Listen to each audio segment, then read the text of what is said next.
présente Désolée. rapidement. Je suis donc Catherine Metelski, la présidente de l'association Vivre avec le SAF, l'association de familles d'enfants donc concernés par les troubles du spectre de l'alcoolisation fœtale. Donc, évidemment, en un quart d'heure, je ne vais pas vous faire un panorama hyper complet de la biologie. Je vais me contenter de vous donner les points les plus importants. Tout d'abord, les définitions. Qu'est-ce que c'est que les TSAF? Ben, ça veut dire déjà troubles du spectre de l'alcoolisation fœtale et ce sont tous les troubles du neurodéveloppement qui résultent d'une exposition prénatale à l'alcool. Donc, il faudrait que je arrive à me débarrasser de ça. Voilà. On définit deux grandes catégories. D'abord, le syndrome d'alcoolisation fœtale, qui est la forme malformative. C'est la version la plus complète de la pathologie qui associe donc des malformations et en particulier la fameuse dysmorphie faciale et les troubles du neurodéveloppement. Mais à côté de ça, vous avez les TSAF sans dysmorphie faciale, sans malformation, qu'on appelle aussi troubles neurodéveloppementaux liés à l'alcool. Et il recouvre, enfin, ce terme recouvre l'ensemble des troubles cognitifs et comportementaux qui peuvent donc survenir dès la naissance. Est-ce que ce sont est-ce que c'est une pathologie qui est courante? Eh bien oui. C'est vraiment un enjeu majeur de santé publique puisque le syndrome d'alcoolisation fœtale, donc qui représente, vous voyez l'infographie avec l'iceberg, le SAF représente à peu près une naissance sur 1000 et c'est une fréquence qui est équivalente à la trisomie 21. Pour les TSAF sans dysmorphie, eh bien, c'est une fréquence équivalente à l'autisme et ça représente, il y a à peu près une naissance sur 100, soit environ 8000 naissances par an. Et ceci sans tenir compte des fausses couches précoces, puisqu'on sait que le risque est grandement multiplié en présence de consommation de boissons alcoolisées. Ça veut donc dire que nous avons en France, grosso modo, un demi-million de personnes qui vivent avec des TSAF sans le savoir. Ce sont des personnes qui sont pour la plupart invisibles, très peu repérées et sous-diagnostiquées. Oups, là j'ai passé un peu vite. Donc, quels sont les effets de l'alcool sur le fœtus? Donc, l'impact est surtout important pendant la période embryonnaire. C'est le moment où vont avoir lieu donc les malformations dont je vous parlais tout à l'heure, mais il faut bien voir dans ce schéma que le système nerveux central, le cerveau, est lui impacté pendant la totalité de la grossesse, la période embryonnaire, la période fœtale et même au-delà, ça je ne voulais pas marquer, mais en cas d'allaitement du bébé, la consommation d'alcool à ce moment-là est tout à fait toxique également. On dit donc que l'alcool est tératogène durant la période embryonnaire, puisque c'est à ce moment-là que se produisent les malformations. Évidemment, les effets de l'alcool vont être plus ou moins prononcés en fonction de la quantité d'alcool bu, de la chronicité, de la période de consommation, comme on vient de le voir à la diapositive précédente, mais également selon le mode de consommation, selon qu'il s'agit de binge drinking, hein, donc de consommation ponctuelle importante, ou bien au contraire, si c'est une consommation plus légère mais chronique sur la totalité de la grossesse. La sensibilité génétique de la mère et de l'embryon aura également une importance. Nous ne sommes pas égales, hein. Certaines femmes vont métaboliser l'alcool plus rapidement que d'autres. Et il y a quelque chose que l'on sait maintenant depuis moins d'une dizaine d'années, c'est que la consommation du père en préconceptionnel, donc, altère les gènes dans les spermatozoïdes et affecte également le matériel génétique de l'embryon. Alors, pour rentrer vraiment dans le vif du sujet, le syndrome d'alcoolisation fœtale, c'est celui qui est visible à cause des malformations, mais aussi le moins fréquent. Alors, à quoi on le reconnaît? Tout d'abord, à un retard de croissance intra-utérin et retard de croissance qui n'est pas récupéré après la naissance, un petit périmètre crânien, la fameuse dysmorphie crânio-faciale et les séquelles neurocognitives. Donc, la dysmorphie, vous avez des signes qui sont suffisants pour dire qu'il s'agit d'un cas d'exposition prénatale à l'alcool. Hein. Outre la microcéphalie, ce sont des yeux plus étroits, des fentes palpébrales plus étroites que la normale pour l'âge de l'enfant.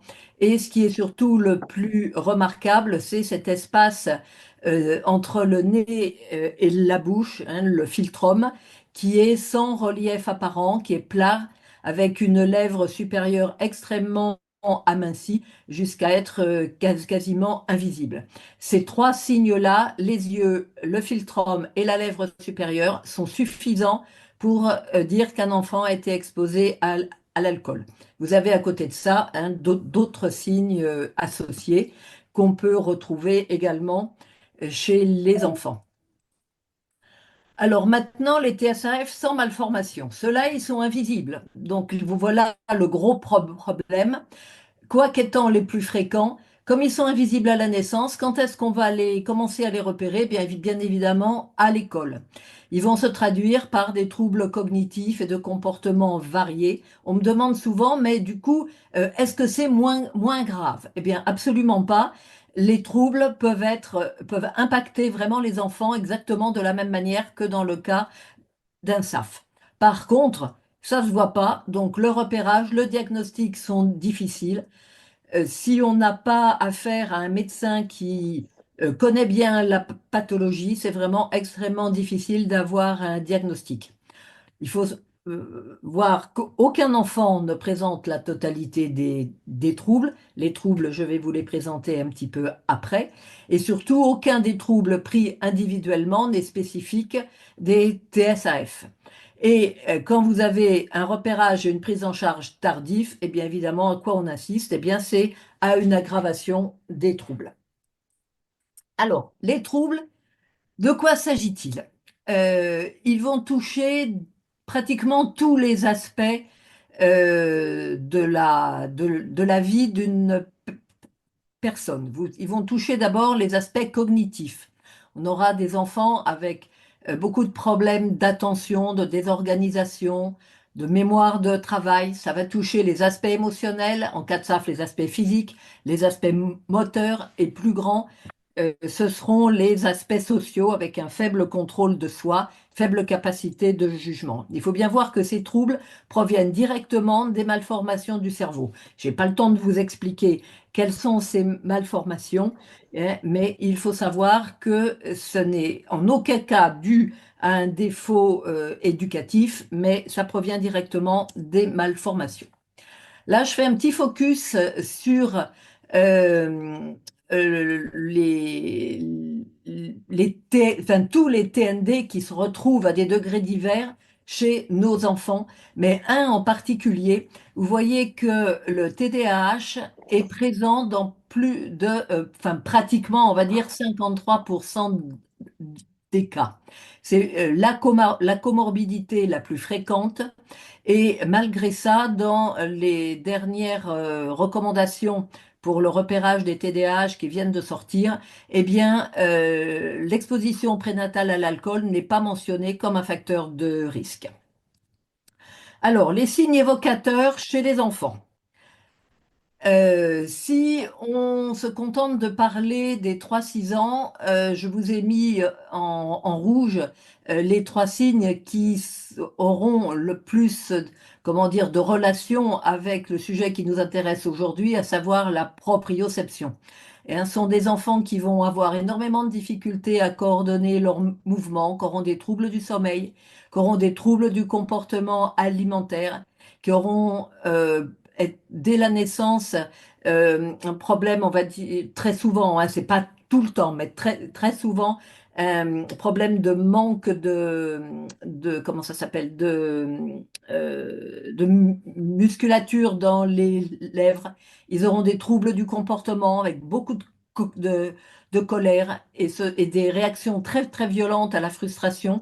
C'est des enfants qui vont avoir un besoin de surveillance constante parce qu'ils vont se mettre extrêmement fréquemment en danger. Chez les plus de 6 ans, qu'est-ce qu'on va retrouver en premier? Bien entendu, les difficultés d'apprentissage dues aux troubles cognitifs. Le fameux déficit d'attention, TDAH, est extrêmement fréquent chez nos enfants. Les troubles de la mémoire à court terme, ils sont multidis.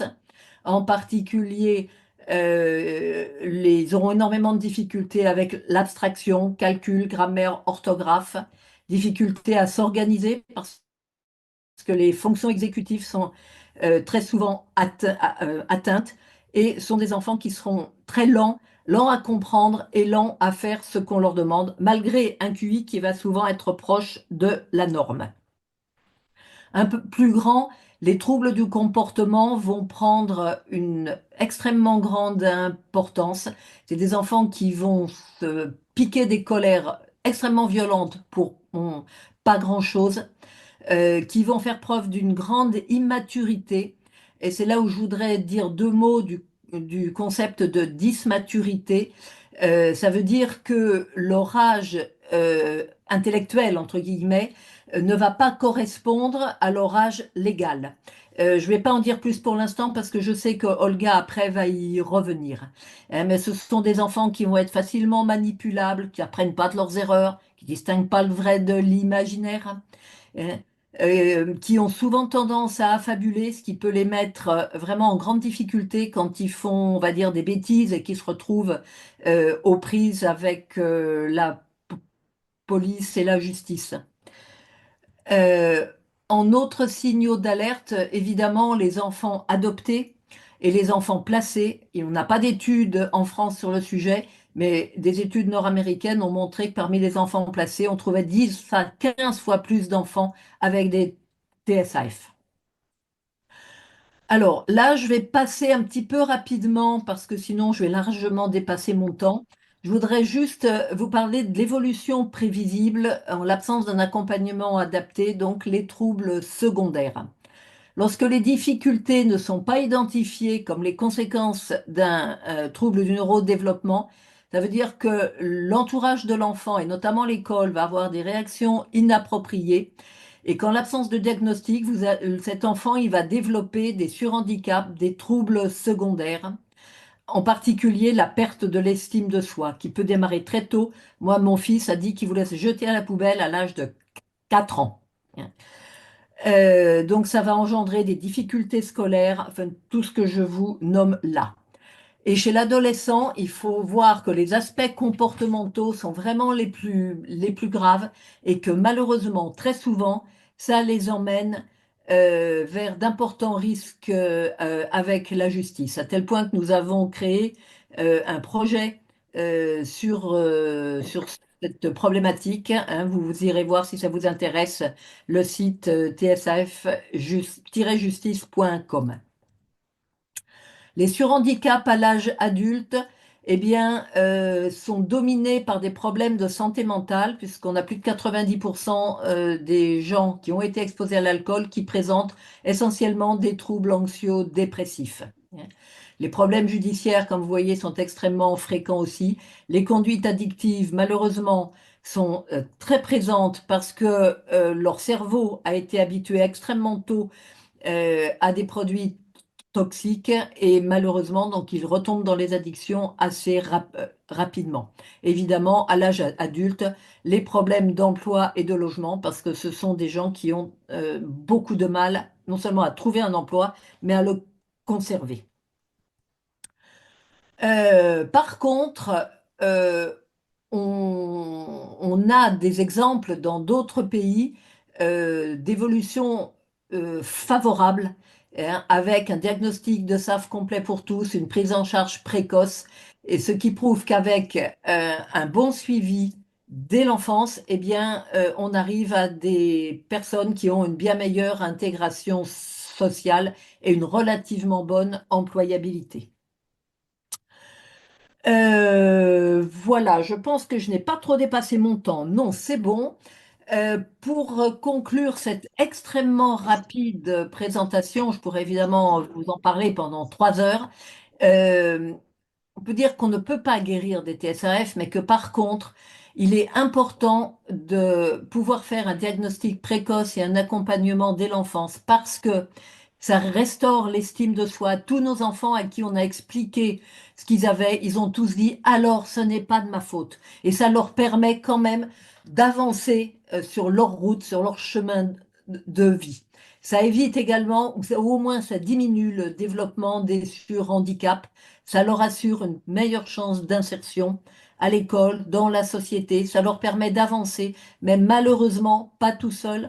Nos enfants n'arriveront jamais à être complètement autonomes et il faut vraiment prévoir une curatelle dans le meilleur des cas ou une tutelle si vraiment ils sont pas capables de vivre seuls.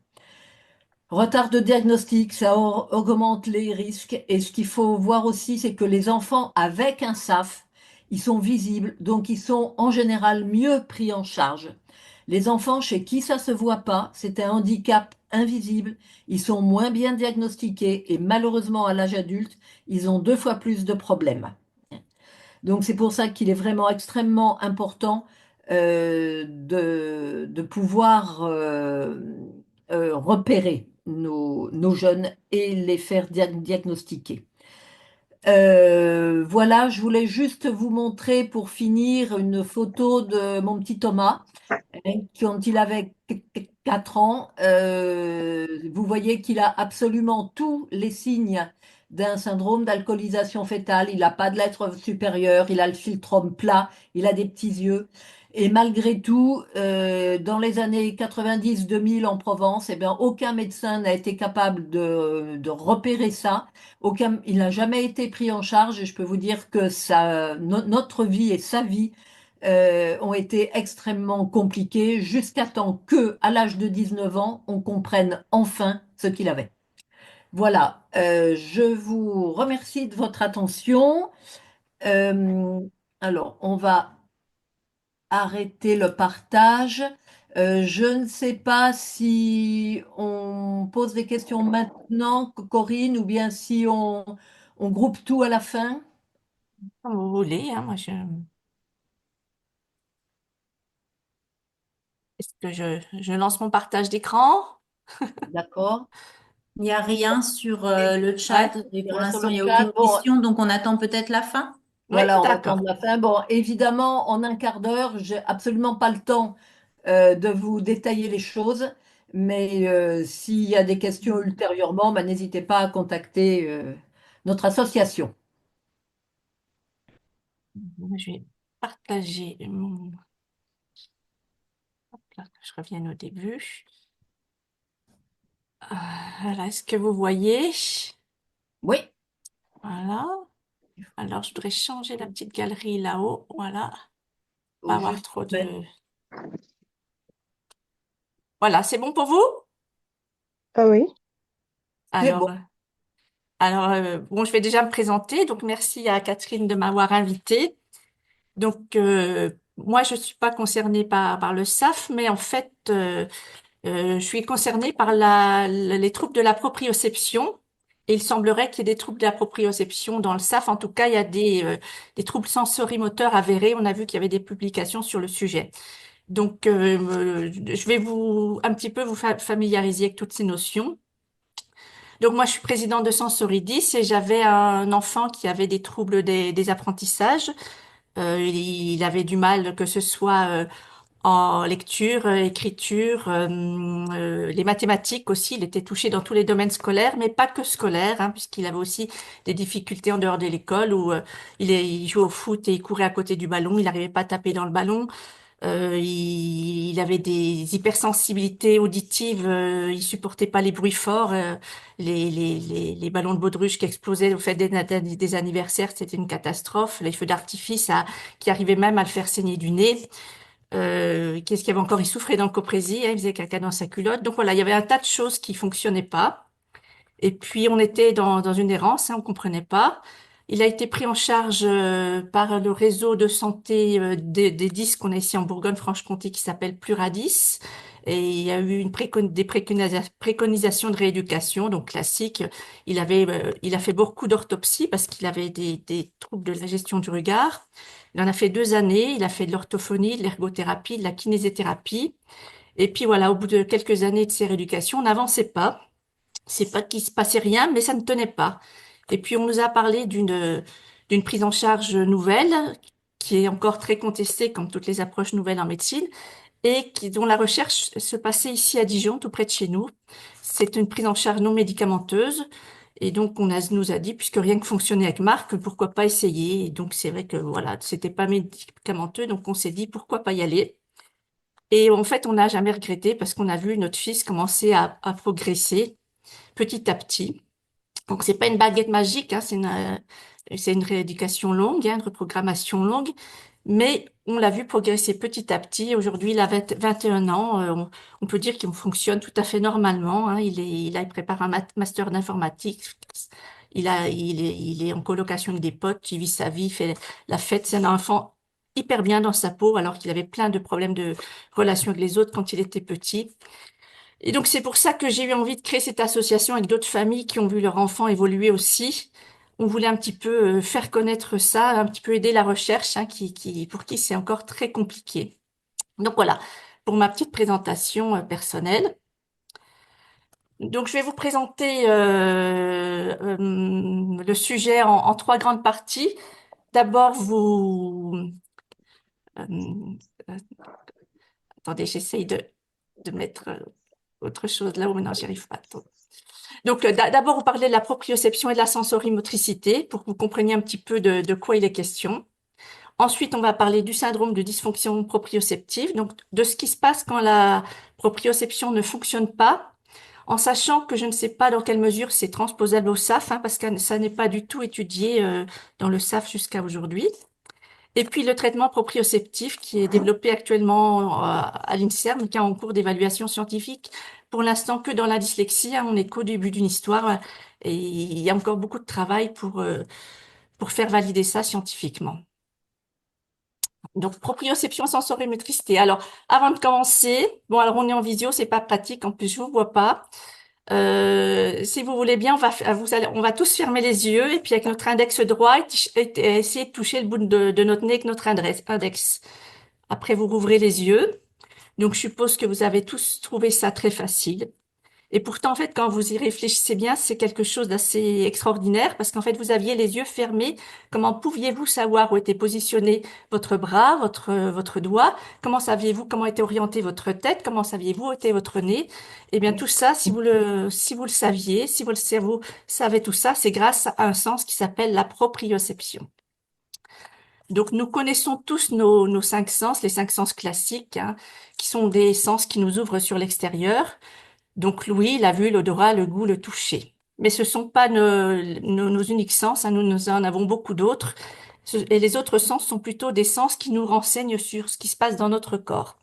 Et aujourd'hui, je vais vous parler plus particulièrement de 2 sens, plus rapidement du sens vestibulaire qu'on a dans l'oreille interne, hein, le sens d'équilibre, mais qui travaille toujours en lien avec la proprioception, et donc la fameuse proprioception. La proprioception, c'est notre sensibilité profonde, hein, c'est le sens qui nous permet de percevoir notre corps sans avoir besoin de la vision. Et donc la proprioception, elle fonctionne avec des millions de capteurs proprioceptifs qui sont situés principalement dans tous nos muscles. On peut les comparer à des petits ressorts en fait, hein, et qui renseignent notre cerveau sur le degré d'étirement de nos muscles. On appelle ça le tonus musculaire. Et donc par exemple ici, quand j'ai le bras plié, mon cerveau sait que mon triceps ici est étiré et que donc mon biceps ici est contracté. Et c'est ça à chaque instant pour chacun des muscles de notre corps qui lui permet de connaître donc la position de chaque partie de notre corps, l'une par rapport à l'autre. Donc la proprioception, c'est donc un sens qui, comme tous les sens, fonctionne avec des capteurs. Alors, comme je vous l'ai dit, c'est principalement dans nos muscles, hein, ça s'appelle les fuseaux neuromusculaires, les petits ressorts, mais on en a aussi dans les tendons, dans les articulations. et ailleurs aussi, hein. Et la proprioception, elle a donc aussi, c'est un sens des voies de conduction. Elle a la particularité d'avoir deux voies de conduction. Ce sont donc les voies qui amènent les informations jusqu'au cerveau. Une voie qui est consciente, qu'on appelle la proprioception consciente, et qui projette au niveau du cortex somesthésique ici. Alors, c'est la voie qui est utilisée pour les mouvements volontaires auxquels on pense quand on les réalise. Par exemple, quand l'enfant apprend à marcher, c'est pas automatisé, il est obligé de faire attention. C'est la proprioception consciente qui gère ça. Quand vous apprenez à jouer d'un instrument de musique, à un nouveau pas de danse, quand vous apprenez à faire un service au tennis, c'est la proprioception consciente. Et puis, à force de répétition, tout cela va passer dans l'automatisme et ce sera après géré par le cervelet. On va en reparler. Et puis, donc, la proprioception consciente, c'est aussi la voie qui nous permet de construire notre schéma corporel, hein, la conscience de la position de notre corps dans l'espace et de nos mouvements. Et donc, elle est gérée ici, on va en reparler tout à l'heure, ça va être très important. Et donc, la voie de la proprioception inconsciente, donc qui est gérée par le cervelet, c'est la proprioception qu'on utilise le plus couramment, hein. Tous les mouvements que l'on fait sans en avoir à y réfléchir, c'est la proprioception inconsciente, hein, c'est 95% de nos mouvements. Donc, c'est voilà, quand vous écrivez, quand vous conduisez, voilà, tout ce que vous avez appris à faire et auquel vous n'avez plus besoin de réfléchir. Et puis, c'est aussi tous les moments, les mouvements automatiques d'équilibration pour pas tomber. Enfin, voilà. Donc, ça, c'est géré par cette autre voie de conduction qui emmène au cervelet.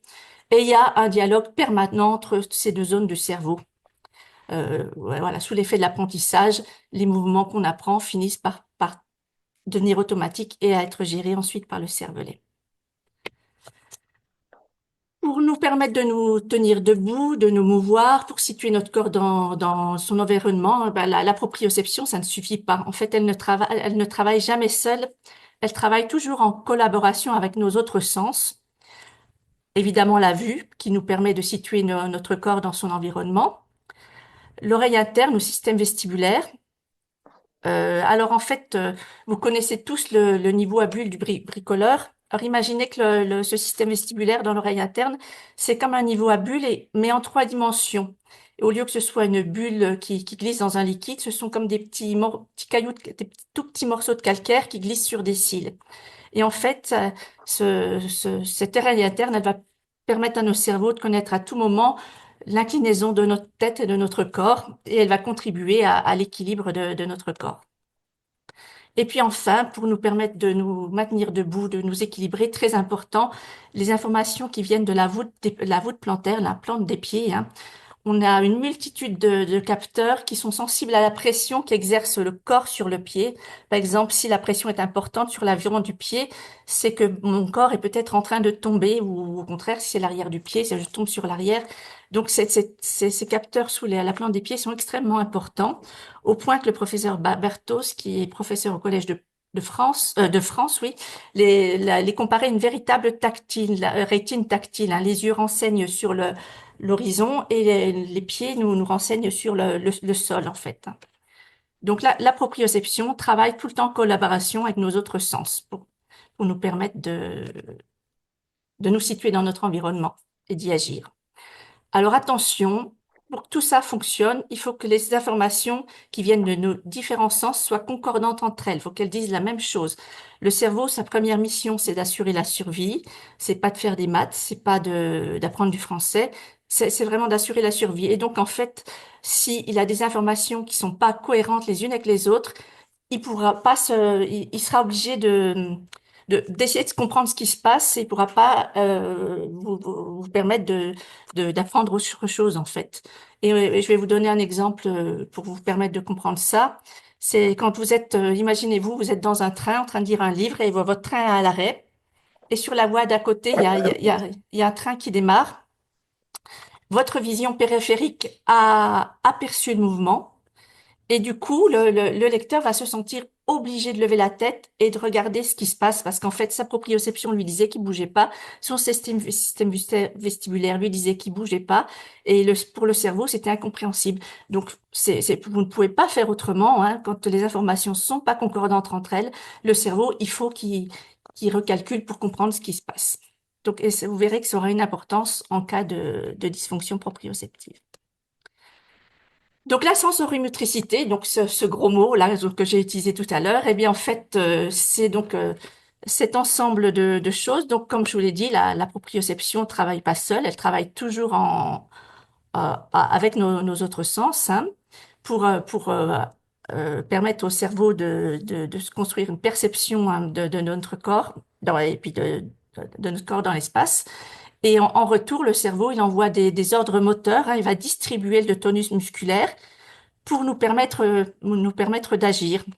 Donc, il va envoyer ces ordres moteurs qui vont provoquer des contractions musculaires. Et à nouveau, nos sens vont le renseigner sur la nouvelle position de tous nos différents muscles et de notre corps dans l'espace.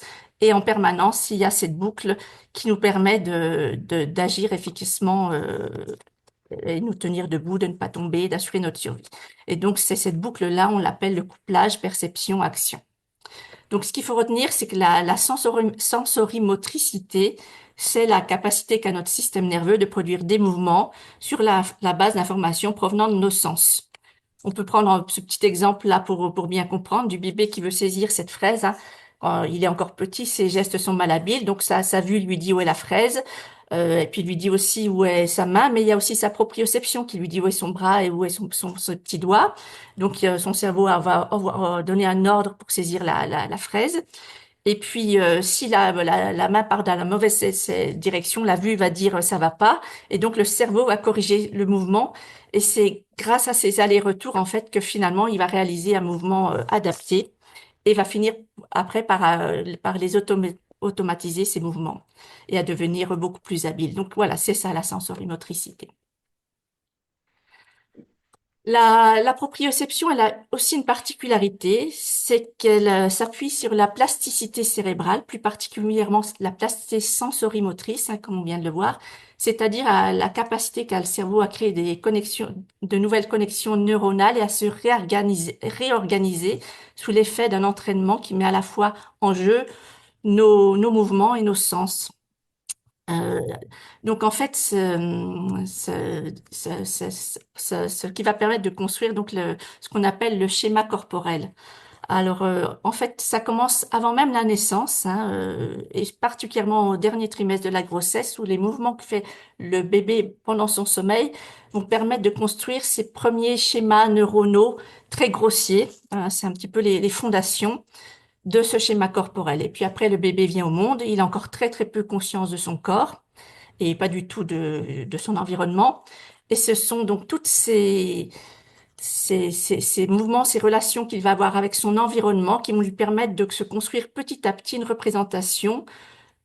Alors ici, dans cette partie-là du cerveau, la manière dont le cerveau va ressentir les différentes parties du corps, de son corps, et ici, dans cette partie du cerveau, tous les mouvements qu'il peut ordonner.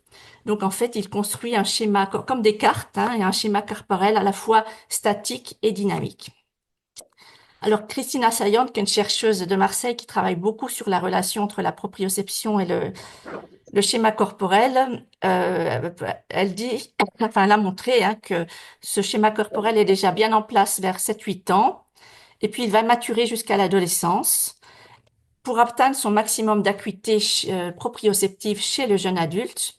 Et puis après, malheureusement, comme tous les sens, eh bien, ça va perdre en acuité quand la personne vieillit. C'est pour ça que la personne âgée aura besoin d'une canne, par exemple.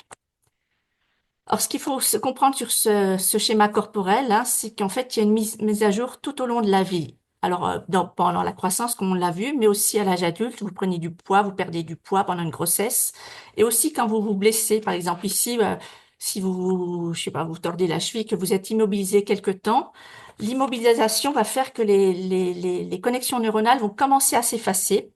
Ces cartes vont être beaucoup moins précises, les cartes corticales. Et donc, c'est pour ça que vous allez devoir faire de la rééducation, refaire des mouvements pour recréer ces connexions neuronales pour qu'ensuite, vous ne vous blessiez pas tout de suite derrière. Donc voilà, ça c'est très important à retenir. Donc la proprioception, elle s'appuie sur la plasticité sensorimotrice et ce schéma corporel va être mis à jour tout le long de la vie. Et ça va être important pour nous dans le cadre du traitement proprioceptif. Donc, en fait, on peut dire que la proprioception, c'est notre GPS interne en 3 dimensions. En fait, de la même façon que Google Maps va s'appuyer sur ses cartes et vous indiquer à tout moment où vous en êtes sur la carte, eh bien, la proprioception va s'appuyer sur ce schéma corporel pour permettre à nos cerveaux de connaître, à avoir une perception instantanée à tout moment de la position de notre corps en 3 dimensions. Et c'est pour ça que vous avez pu toucher le bout de votre nez tout à l'heure en fermant les yeux grâce à cette proprioception. Et si vous voulez, voilà, sur Arte, ils ont fait une très belle émission sur la proprioception. On peut la voir encore sur YouTube. Et vous verrez que de comment eux, ils ont représenté cette proprioception avec des milliers et milliards de petits points qui bougent en permanence. Enfin voilà, ça peut être intéressant à regarder. Alors maintenant, je vais vous parler un petit peu des travaux de Jean-Pierre Roll, un grand chercheur français qui a consacré toute sa vie à la proprioception et qui nous a quittés récemment. Et que j'ai eu la chance, moi, d'écouter à Dijon avant qu'il disparaisse. Et c'est un petit peu en l'écoutant qu'est née ma passion pour le sujet. Donc, la proprioception est un sens qui a été découvert assez récemment, puisqu'il n'est connu que depuis la fin du 19e siècle. Et puis, il restait très mystérieux, puisque c'est un sens invisible, qui n'a pas d'organe dédié. Et les chercheurs ont mis au point un petit appareil comme ça qui fait vibrer les muscles à une certaine fréquence. Et quand il fait vibrer ces muscles, en fait, il donne l'illusion au cerveau que le muscle est étiré et donc qu'il y a un mouvement, alors qu'en fait, le muscle ne bouge pas du tout, hein, la personne est immobile. Mais grâce à ce petit appareil, les chercheurs ont pu percer un petit peu les secrets de la proprioception. Et donc, moi, je vais vous parler, voilà, de 2 choses qu'a découvertes Roll, en fait. La première chose, c'est que la proprioception fonctionne avec des chaînes proprioceptives. Donc là, je vais vous donner un exemple, hein, mais il y a pas que celui-là. Mais donc, en fait, il a montré qu'en maintenant une personne immobile, si on fait vibrer le muscle inférieur des yeux, ou la partie intérieure du cou, ou ici la partie antérieure des chevilles ou l'arrière de la plante des pieds, cette personne qui est maintenue immobile, hein, elle a l'illusion d'un déplacement vers l'arrière. Et puis si cette personne, elle est mise dans le noir et qu'on lui fait fixer une cible lumineuse, eh bien, elle va avoir l'impression que la cible lumineuse se déplace vers le haut. Donc, Roll a montré que la proprioception, elle fonctionne avec des chaînes sensorielles qui vont de l'œil jusqu'au pied. Et vous verrez que ça aura son importance quand on va parler du traitement proprioceptif. Et puis que la proprioception, elle joue un rôle dans la localisation spatiale visuelle. Donc, tous ces travaux du professeur Roll l'ont amené à dire que la proprioception, c'est pas le 6e sens, c'est le sens premier, le chef d'orchestre, parce que c'est elle qui va participer au codage quel est le lien spatial entre tous nos organes des sens, hein. C'est elle qui dit à notre cerveau à tout moment où sont situés nos organes des sens et qui va leur permettre de fonctionner correctement. Et donc, le professeur Roll disait que plus qu'un 6e sens, la sensibilité proprioceptive pourrait être un sens premier indispensable à l'émergence de la conscience de soi en tant qu'être capable d'action, de sorte que nos actions connues de nous seraient à même de donner du sens à nos 5 autres sens dont elles déterminent la maturation fonctionnelle, l'exercice et la mise à jour. Donc voilà, un sens très important. Alors maintenant, je vais vous parler des 3 grandes fonctions de la proprioception qu'on représente dans un triangle, en fait, au cœur duquel se trouve la proprioception. Et puis, voilà, chacun de ces angles va représenter une de ces grandes fonctions. Donc, la première fonction de la proprioception, la plus connue, la plus étudiée depuis très longtemps, c'est évidemment son rôle dans le contrôle moteur. Elle permet un contrôle moteur efficace, hein, on l'a vu tout à l'heure, hein. Ici, les informations qui viennent de la proprioception, retour les actions, et puis cette boucle qui permet de faire des mouvements efficaces. Donc, la proprioception est à l'origine de la régulation du tonus postural, donc qui permet d'avoir une posture correcte. Et puis, on va en parler aussi, sera son importance. Cette posture correcte va permettre une respiration du diaphragme physiologique. La proprioception, elle va donc permettre la coordination de nos mouvements. Elle est à la base de nos habiletés motrices. Et puis, elle est aussi à la base de la motricité automatique sous l'effet de l'entraînement via le cervelet. Et donc là, sur Dailymotion, on peut trouver une petite vidéo qui a déjà 30 ans, hein, des travaux du professeur Jacques Paillard aussi, qu'un Français qui a beaucoup travaillé sur la proprioception dans son rôle dans le contrôle moteur et qui nous explique que l'automatisme, c'est le proprioceptif, hein. Si on peut automatiser nos mouvements, c'est grâce à la proprioception. Donc la proprioception, sa deuxième grande fonction, c'est la localisation spatiale sensorielle, nous permet d'avoir une perception spatiale stable. Donc la proprioception, elle nous renseigne sur la position de notre corps. Là, si je suis assise bien droite face à vous, plutôt sur le côté, et puis aussi comment est positionnée ma tête, si elle est bien droite, si elle est penchée sur le côté. Et ça, c'est très important parce que ma tête, elle porte plusieurs organes des sens, hein. Elle porte les yeux, le nez, les oreilles. Et donc, c'est important pour le cerveau de savoir où sont positionnés nos organes des sens pour pouvoir ensuite les diriger en fonction des stimuli et d'identifier où ils se trouvent dans l'espace. Et ça, c'est très important parce que c'est notre survie qui en dépend.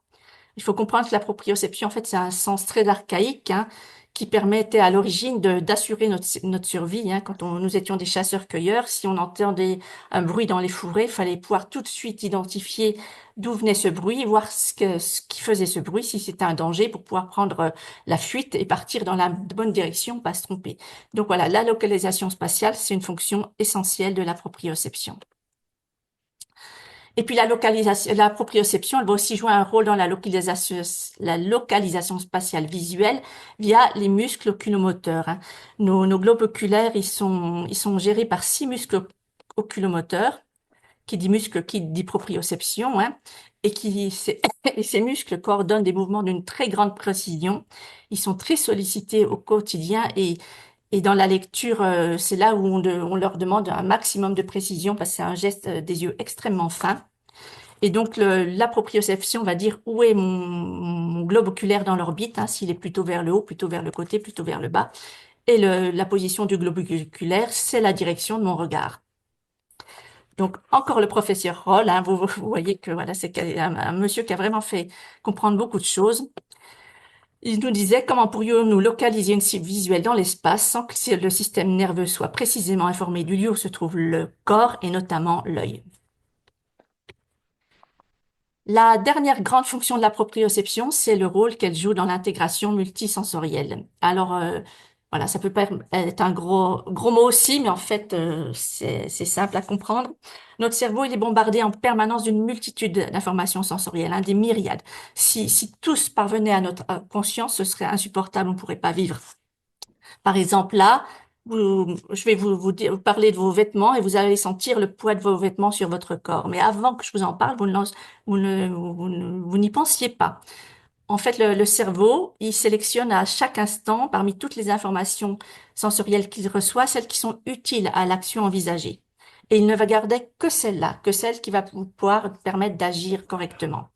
Mais il va pouvoir sélectionner ces informations uniquement s'il peut les localiser correctement dans l'espace. Et donc ça, on l'a vu, c'est la proprioception.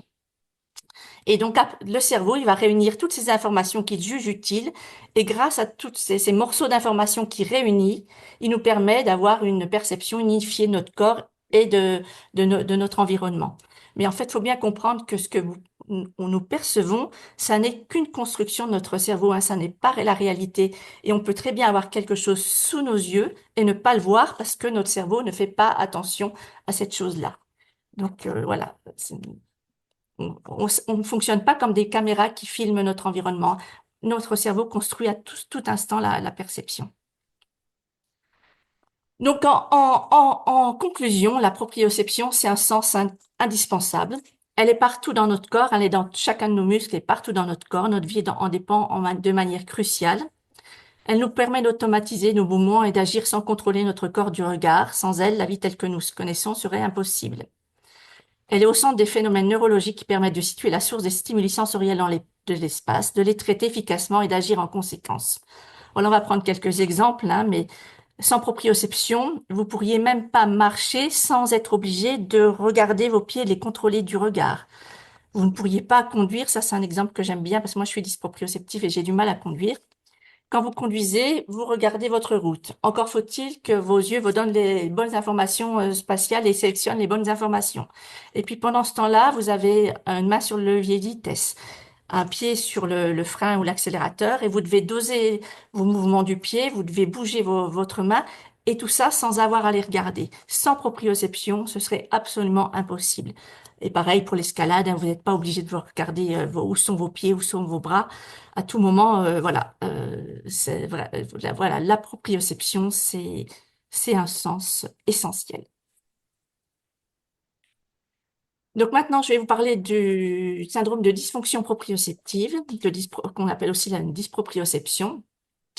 Donc on dit qu'il y a dysfonction parce que ça ne fonctionne pas, mais on parle de dysfonction que lorsqu'il n'y a pas de liaison, pas de liaison, de lésion, hein. Et c'est pour ça qu'en fait, je ne sais pas dans quelle mesure on peut extrapoler ça avec les TSAF, hein. Donc, mais voilà, je vais vous expliquer ce qui se passe quand la proprioception ne fonctionne pas bien et à vous de voir un petit peu si vous retrouvez ça chez vos enfants. Et puis moi, je vais vous parler de son impact sur les apprentissages scolaires, puisqu'on parle des enfants et que la dysproprioception a un impact sur les apprentissages scolaires. Donc, quand la proprioception ne fonctionne pas bien, ici, là, au cœur de notre triangle fonctionnel, eh bien, ce sont les trois angles du triangle qui vont être impactés. Et donc, il va y avoir une altération du contrôle moteur et qui va se traduire notamment par une asymétrie du tonus postural. Donc, le sujet se tient de travers alors que son cerveau lui fait croire, enfin, sa proprioception plutôt que le cerveau, lui fait croire qu'il se tient droit. Et donc, ce qui attend à l'origine de tensions musculaires douloureuses, d'une attitude scoliotique et de fatigue chronique, et puis aussi de maux divers. Ensuite, c'est la localisation spatiale qui va être anormale. Donc là, je vous ai mis un petit exemple pour essayer un petit peu de vous faire comprendre. Donc là, vous avez votre sujet, son oreille interne. Vous vous souvenez, je vous ai parlé tout à l'heure du niveau, du niveau à bulle en 3 dimensions.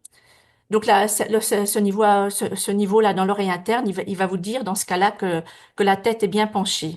Et puis ici, dans le cou, on a des muscles hein, dans la nuque et des muscles très importants pour la proprioception. On appelle ça, ils s'appellent les muscles verniers, qui sont des véritables espions proprioceptifs, qui eux ont pour rôle de dire comment est positionnée votre tête. Et si la proprioception dit que la tête est droite et que l'oreille interne dit que non, elle est penchée, et bien en fait, il y a des conflits sensoriels. Le cerveau ne peut pas s'en sortir, hein, il n'arrive pas à localiser correctement la position de notre corps dans l'espace et il n'arrive pas non plus à localiser correctement les stimuli sensoriels dans l'environnement.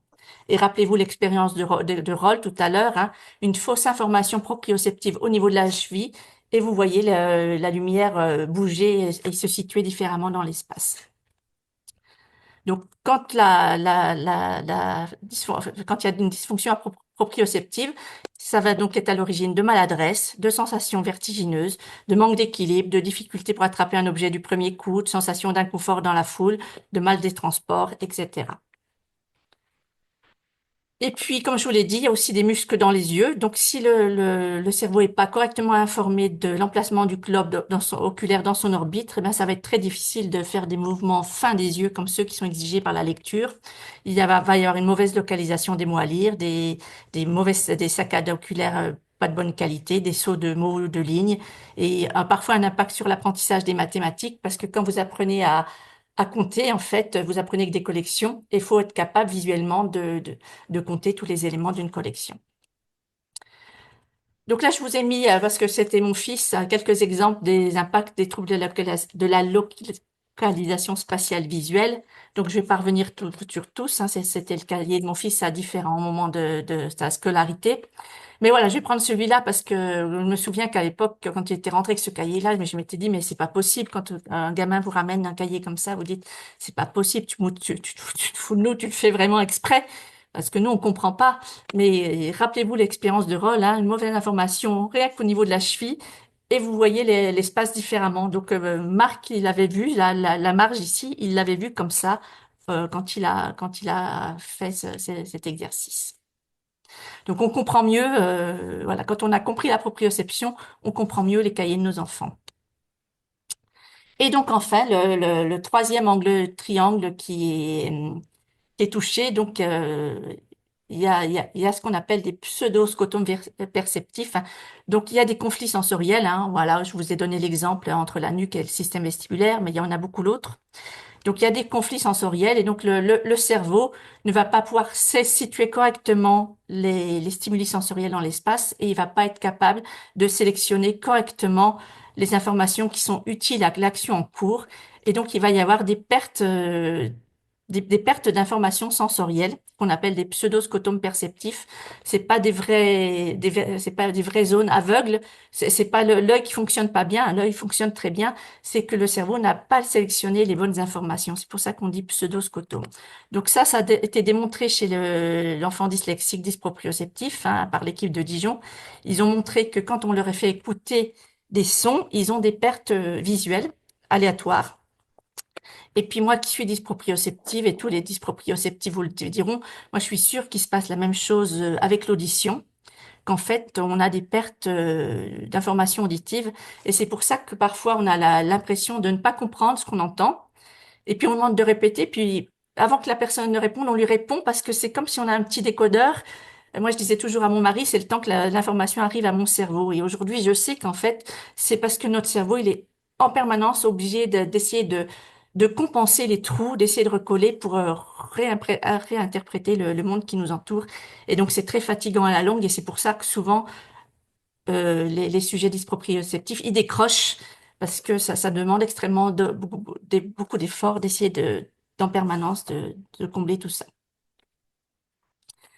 Enfin, voilà quelque chose qui a été découvert récemment. Donc, je vous ai parlé d'une posture correcte qui va pouvoir permettre un bon fonctionnement du diaphragme.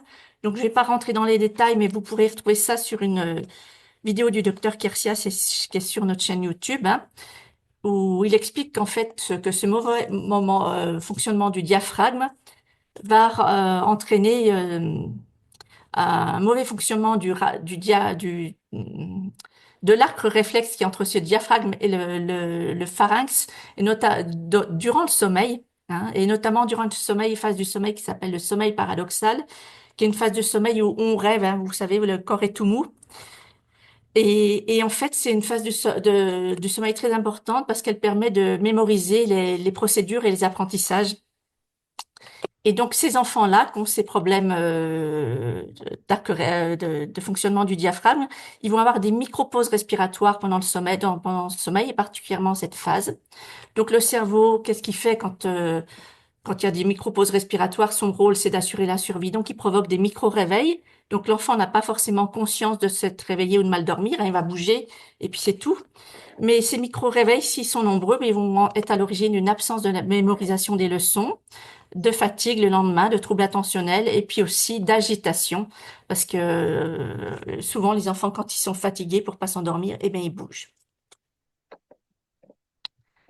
Donc voilà, la dysfonction proprioceptive, c'est quand on passe de ce triangle fonctionnel quand une proprioception est de bonne qualité où tout fonctionne bien. Et on parle de dysproprioception quand plus rien ne fonctionne, quand les trois angles du triangle sont impactés. Et c'est pas tout ou rien, hein, parce que on peut avoir un peu de mauvaises informations. D'ailleurs, il y a une période pendant laquelle le cerveau arrive quand même à compenser en partie les informations sensorielles qui ne vont pas. Mais voilà, quand la personne est fatiguée ou avec la croissance, tout ça, il arrive un moment où le cerveau n'arrive plus. On dit qu'il décompense, et quand il décompense, c'est là qu'on rentre dans la dysfonction proprioceptive avec tous ces impacts. Donc, plus particulièrement dans le cadre des apprentissages scolaires. Donc, on aura donc toujours des signes musculaires, donc avec des enfants qu'on qualifiera d'hyperactifs parce qu'ils vont bouger pour lever les contractions musculaires. Il y aura une posture anormale, des maux de tête, des douleurs, des fatigues, des maux de ventre. Il y aura des signes spatiaux, toujours. Alors, des difficultés de coordination du geste, de l'écriture, un mauvais contrôle de la motricité, un manque d'équilibre, mauvaise localisation spatiale. Et puis, des signes qu'on appelle perceptifs, hein, avec des pertes visuelles inconscientes, une impossibilité de se concentrer, une impression de lire et d'entendre sans comprendre, et des difficultés en lecture.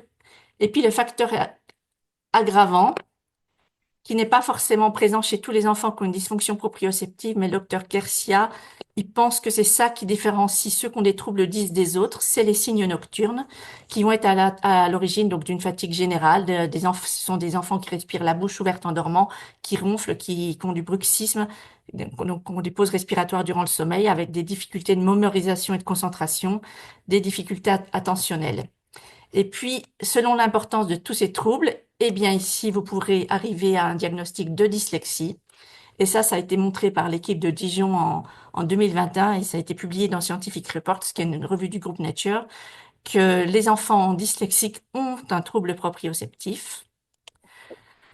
Ici, les signes spatiaux, si les difficultés sont importantes, on pourra aboutir à un diagnostic de dyspraxie. Et ici, là, les signes nocturnes, on pourra arriver à un diagnostic de TDAH, alors qu'en fait, ce sont des enfants qui ont des troubles respiratoires du sommeil. Et puis, bien sûr, on peut mélanger un peu tout, hein. Ça peut être des enfants dyspraxiques et dyslexiques, dyslexiques et TDAH, et puis même avoir le combo des trois, hein. Et en fait, dans le cas de la dysfonction proprioceptive, on parlera pas de comorbidité, ce sont juste des symptômes différents d'une même dysfonction. Donc attention, tous ces signes sont possibles, mais pas toujours présents dans leur ensemble. Et en plus, il y en a d'autres, hein, beaucoup d'autres, j'ai pas tout mis là. Mais il y aura dysfonction proprioceptive s'il y a obligatoirement des signes musculaires, des signes spatiaux et des signes perceptifs. Donc, là, vous l'aurez compris, l'enfant aura des soucis à l'école, hein, lire, écrire, se concentrer. Ça va aussi impacter son bien-être dans sa vie quotidienne avec de la fatigue, des douleurs diverses, hein. Et puis aussi, il va être impacté dans sa vie quotidienne, ses loisirs. Il aura du mal à taper dans un ballon, à faire ses lacets, à faire du vélo. Donc, ça va avoir un impact majeur sur la vie de l'enfant. Et puis, comme une difficulté en entraîne toujours une autre, eh bien, ça peut aussi impacter ses difficultés, ses relations avec les autres enfants, entraîner un isolement, une mauvaise estime de soi, de l'anxiété, de la phobie scolaire, de l'épuisement et un état dépressif. Mais voilà, le tableau est sombre, mais il y a un espoir, puisqu'il y a une équipe, comme je vous l'ai dit, sur Dijon jusqu'à présent, qui travaille depuis 20 ans sur le sujet, maintenant à Lille avec le docteur Virlet, qui travaillent sur un traitement proprioceptif, donc qui est évalué actuellement uniquement dans la dyslexie. Nous espérons bientôt financer une étude avec le docteur Virlet dans la dyspraxie. Mais dans de la dyslexie, on commence à avoir bien avancé, hein, même si c'est toujours très contesté. Donc, je ne sais pas du tout, voilà, dans le SAF si ça peut être utile ou pas, mais je vais vous le présenter. Et puis après, Olga vous parlera, elle, de son témoignage. Donc, on va reprogrammer la proprioception en agissant sur toute la chaîne d'information proprioceptive. Je vous ai parlé de rôle tout à l'heure, hein, qui a montré qu'il y avait des chaînes proprioceptives qui allaient de l'œil jusqu'au pied. Eh bien, donc, on va travailler sur toute cette chaîne proprioceptive et on va utiliser des leurres. En fait, on va tromper le cerveau. Alors, soit avec des prismes dans les lunettes, hein, on modifie très légèrement la perception de l'espace, des petites semelles proprioceptives avec des très faibles surépaisseurs pour modifier la perception du sol, hein, et entraîner une régulation du tonus postural, en fait. Et avec tous ces petits éléments, et plus des positions, parfois il y aura besoin d'ostéopathie pour l'élever des, des contractions musculaires. Avec tous ces éléments, au travers du mouvement, parce que vous l'avez compris, la proprioception, le schéma corporel, ça se code au travers du mouvement. Donc, grâce à ces stimulations proprioceptives au travers du mouvement, on va corriger les informations proprioceptives erronées et on va reprogrammer le schéma corporel, hein, grâce à la plasticité sensorimotrice dont je vous ai parlé tout à l'heure. Et donc là, cette partie du traitement, c'est le traitement le jour, hein. On agit sur la proprioception le jour. On rétablit une bonne posture, enfin voilà. Et puis la nuit, en fait, là, pour améliorer la proprioception la nuit, et on va donc avoir des exercices respiratoires. Les enfants vont devoir faire des exercices respiratoires avec les lunettes et les yeux ouverts, c'est important. Et puis aussi une position pour s'endormir, pour éviter que la langue ne tombe au fond de la gorge et ne provoque des pauses respiratoires. Et donc, ces exercices vont restaurer à la longue un fonctionnement physiologique du diaphragme et ils vont améliorer le sommeil, ce qui fait qu'il y aura moins de fatigue, moins de troubles attentionnels, moins d'agitation et une bien meilleure mémorisation des enfants. Et donc actuellement, il y a une étude sur le sommeil enfin, qui vient de se terminer ici à Dijon. Et notre association avait participé financièrement. Et donc ça va être publié l'année prochaine et qui démontre l'importance de ces exercices respiratoires et leur intérêt dans la dyslexie. Donc, ce qu'il faut comprendre, c'est que la reprogrammation proprioceptive, c'est pas un traitement miracle ni magique. C'est une reprogrammation sensorimotrice, comme on l'a vu, hein, qui est longue et qui est exigeante. Elle est en cours d'évaluation scientifique dans la dyslexie, comme je vous l'ai dit, jamais dans le SAF. Donc voilà, on ne peut pas du tout extrapoler au jour d'aujourd'hui. Donc, elle s'appuie sur la plasticité sensorimotrice, hein, cette capacité qu'a le cerveau à se réorganiser sous l'effet d'un entraînement qui met à la fois en jeu nos mouvements et nos sens. Mais on ne peut reprogrammer la proprioception que si le cerveau reçoit de manière régulière et durant une longue période les nouvelles et bonnes informations proprioceptives, hein. C'est un petit peu un chemin qu'on trace dans le cerveau, hein, comme un chemin en forêt. Au début, vous passez, il y a des pleins de ronds, c'est compliqué. Puis plus vous allez passer régulièrement et plus le chemin va se faire et pour finir par devenir une autoroute. Et ce qu'on veut avec le traitement, c'est recréer de nouvelles autoroutes, de nouvelles connexions neuronales qui soient des autoroutes. Donc ce traitement, il peut parfois avoir des résultats spectaculaires, mais il ne peut fonctionner que s'il est correctement observé. Et c'est pour ça que je dis toujours aux gens pour bien l'observer, il faut le comprendre. Et pour le comprendre, je les engage à venir sur notre site Sensoridis, où il y a beaucoup de choses pour expliquer et pour le comprendre.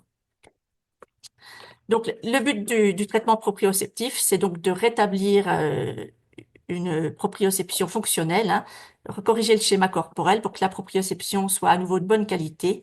Et on dit qu'il y a réussite du traitement quand en fait on a rétabli les choses dans les trois angles du triangle fonctionnel, hein. Donc un contrôle moteur efficace, une bonne posture, mais la bonne posture, c'est qu'une partie du problème, hein. Le traitement a fonctionné que si on a aussi rétabli une perception spatiale stable et rétabli une bonne intégration multisensorielle. Et ça, les médecins, ils ont des tests pour le montrer.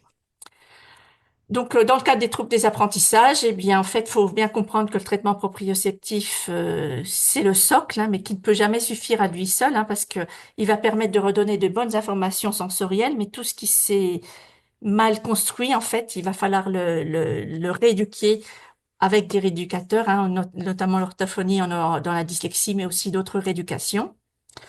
Mais ces rééducations vont être plus efficaces puisque cette fois-ci, elles vont se baser sur un bon terrain sensoriel.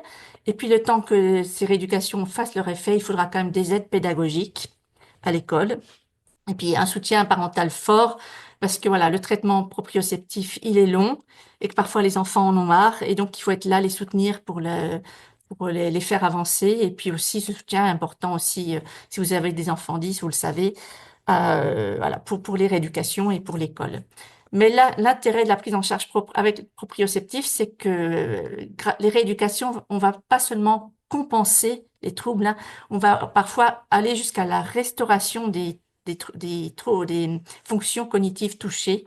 Ça choque encore beaucoup de monde quand on dit ça, hein, mais vraiment, hein, quand on redonne les bonnes informations sensorielles avec la plasticité cérébrale, on peut parfois restaurer et avoir des enfants qui fonctionnent tout à fait normalement au bout de quelques années de traitement. Le traitement proprioceptif va donc améliorer la vie de l'enfant à l'école, mais vous l'aurez compris, dans tous les aspects de sa vie quotidienne qui étaient impactés par sa dysfonction proprioceptive. Pour finir, mon petit retour d'expérience en tant que présidente de Sensoridis sur plusieurs points, la durée du traitement, c'est en moyenne 4 ans. Ça peut être beaucoup plus court, hein. Moi, j'ai eu des adhérents qui m'ont dit qu'en 2 ans, leur gamin, il fonctionnait tout à fait normalement. Ça peut être plus long. Mon fils, il a eu des prismes 7 ans et puis il a toujours des semelles et des alphes. Et puis parfois, ça peut être même les prismes, ça peut être beaucoup plus longtemps, hein. Moi, je connais une petite fille qui avait donc une dysproprioception sévère parce qu'elle a un syndrome d'Ehlers dans l'os, qui est une maladie du collagène. Et donc, qui dit maladie du collagène dit dysproprioception sévère. Et donc, ces gens-là, ils ont en plus des vêtements compressifs pour améliorer leur proprioception. Donc voilà, il est possible qu'elle ait aussi le traitement du SDP à vie. Enfin, ça l'a bien aidé. Après, ça résout pas tout chez elle parce que voilà, c'est un cas compliqué. Et donc, c'est là où je vais en venir pour les résultats. C'est pareil, les résultats, ça va être variable, hein. Il y a des enfants qui vont répondre très bien au traitement proprioceptif et puis qui, au bout de quelques années, comme le mien, vont fonctionner tout à fait normalement, à condition qu'on ait observé ce traitement correctement. Il y a des enfants pour qui ça va améliorer les choses, mais pas tout résoudre, mais c'est toujours ça qui est bon à prendre. Et puis il y a des enfants plus rares et où ça ne fonctionne pas du tout et on ne sait pas toujours pourquoi, parce qu'en fait, c'est pas aujourd'hui quelles sont les origines de la dysfonction proprioceptive, hein, quelles sont les causes. Et là aussi, j'ai le cas d'une petite fille que j'ai connue qui avait une dyspraxie très sévère et en fait, voilà, ses parents lui avaient fait faire le traitement proprioceptif, mais ça ne fonctionnait pas. Puis quelques années après, ils ont découvert qu'elle avait une maladie génétique rare qui s'appelle un syndrome de White-Sutton, qui a des impacts sur le cervelet. Et donc voilà, cette petite fille ne répondait absolument pas au traitement. Et puis pour finir, les contraintes du traitement, parce qu'il y en a plusieurs. Donc comme je vous l'ai dit, le fait que c'est un traitement qui demande quand même beaucoup d'implication de la famille et qui doit être observé pour fonctionner. Si on l'observe pas comme il faut, il fonctionne pas.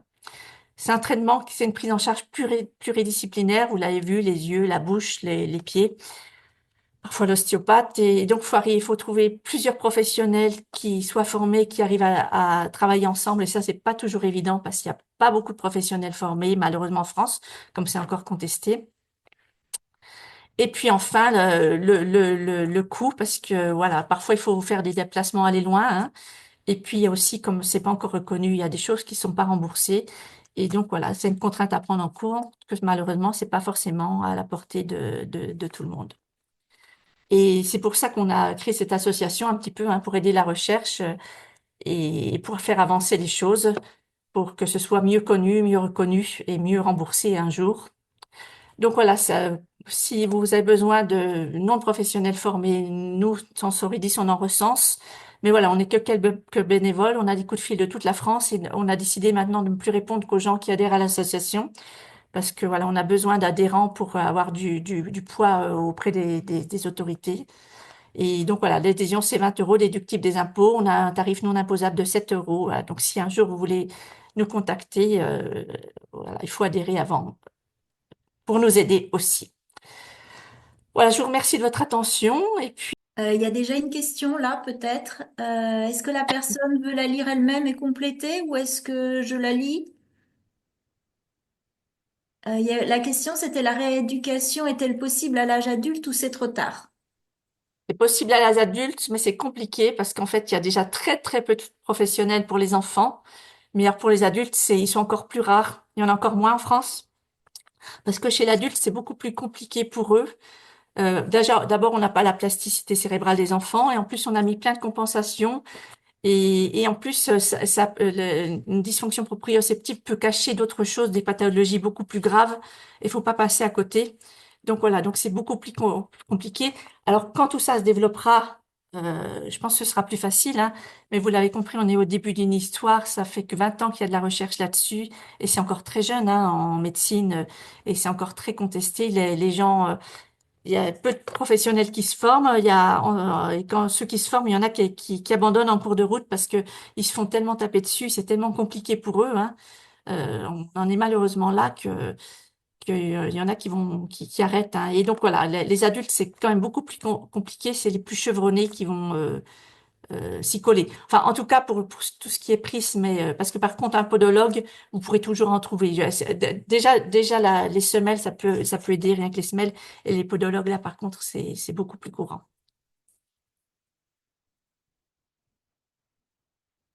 Est-ce qu'il y a d'autres questions? Je vois aussi très intéressant. Voilà, merci, Corinne.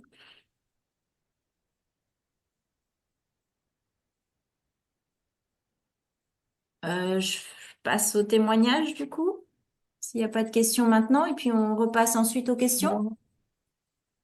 Bon. Oui, je crois que tu peux y aller, Olga. Ok, donc euh, c'est là.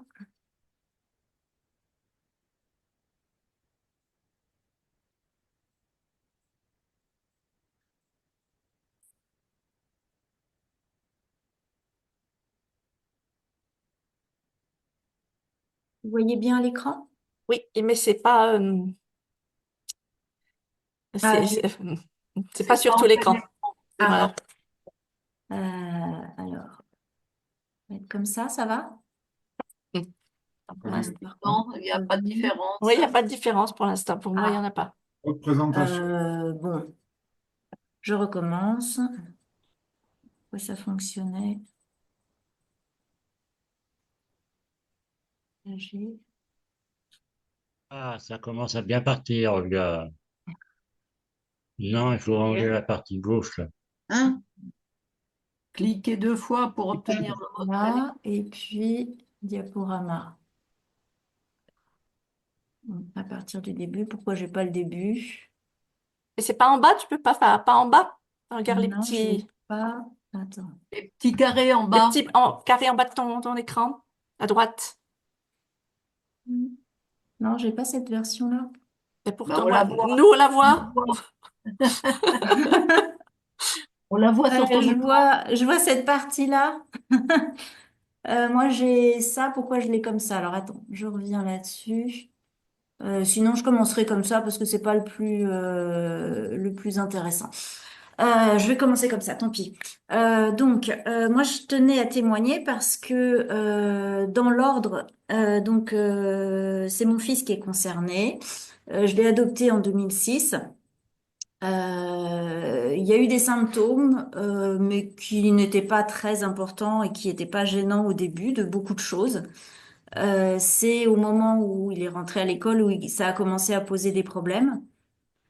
Le primaire, on a réussi à peu près à aller. Il y a eu plusieurs diagnostics de multi-10, à part les calculs, mais le reste, il avait tout.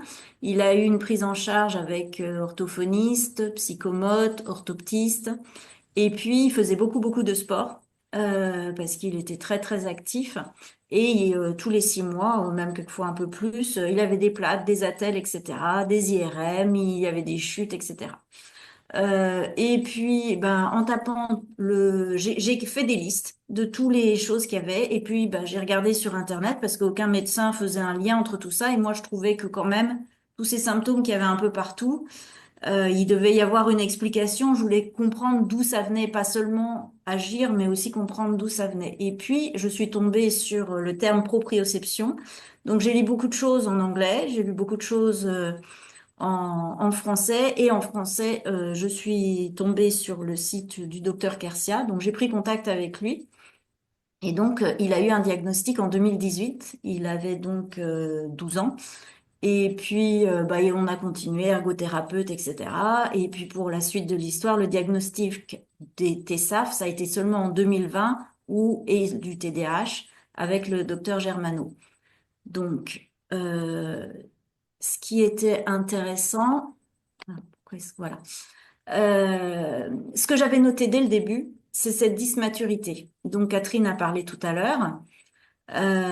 Et moi, la façon dont j'ai fait, ça va. La dysmaturité, c'était par exemple sur... alors, Bon, on revient. Hop, faut peut-être passer. Voilà, ça y est. voilà. Maintenant, il veut pas. Voilà. La dysmaturité, dans son cas, aujourd'hui, il a 18 ans. Donc, il fait des études dans le supérieur. Physiquement, il a 18 ans. Quand il parle, il en a plutôt 20.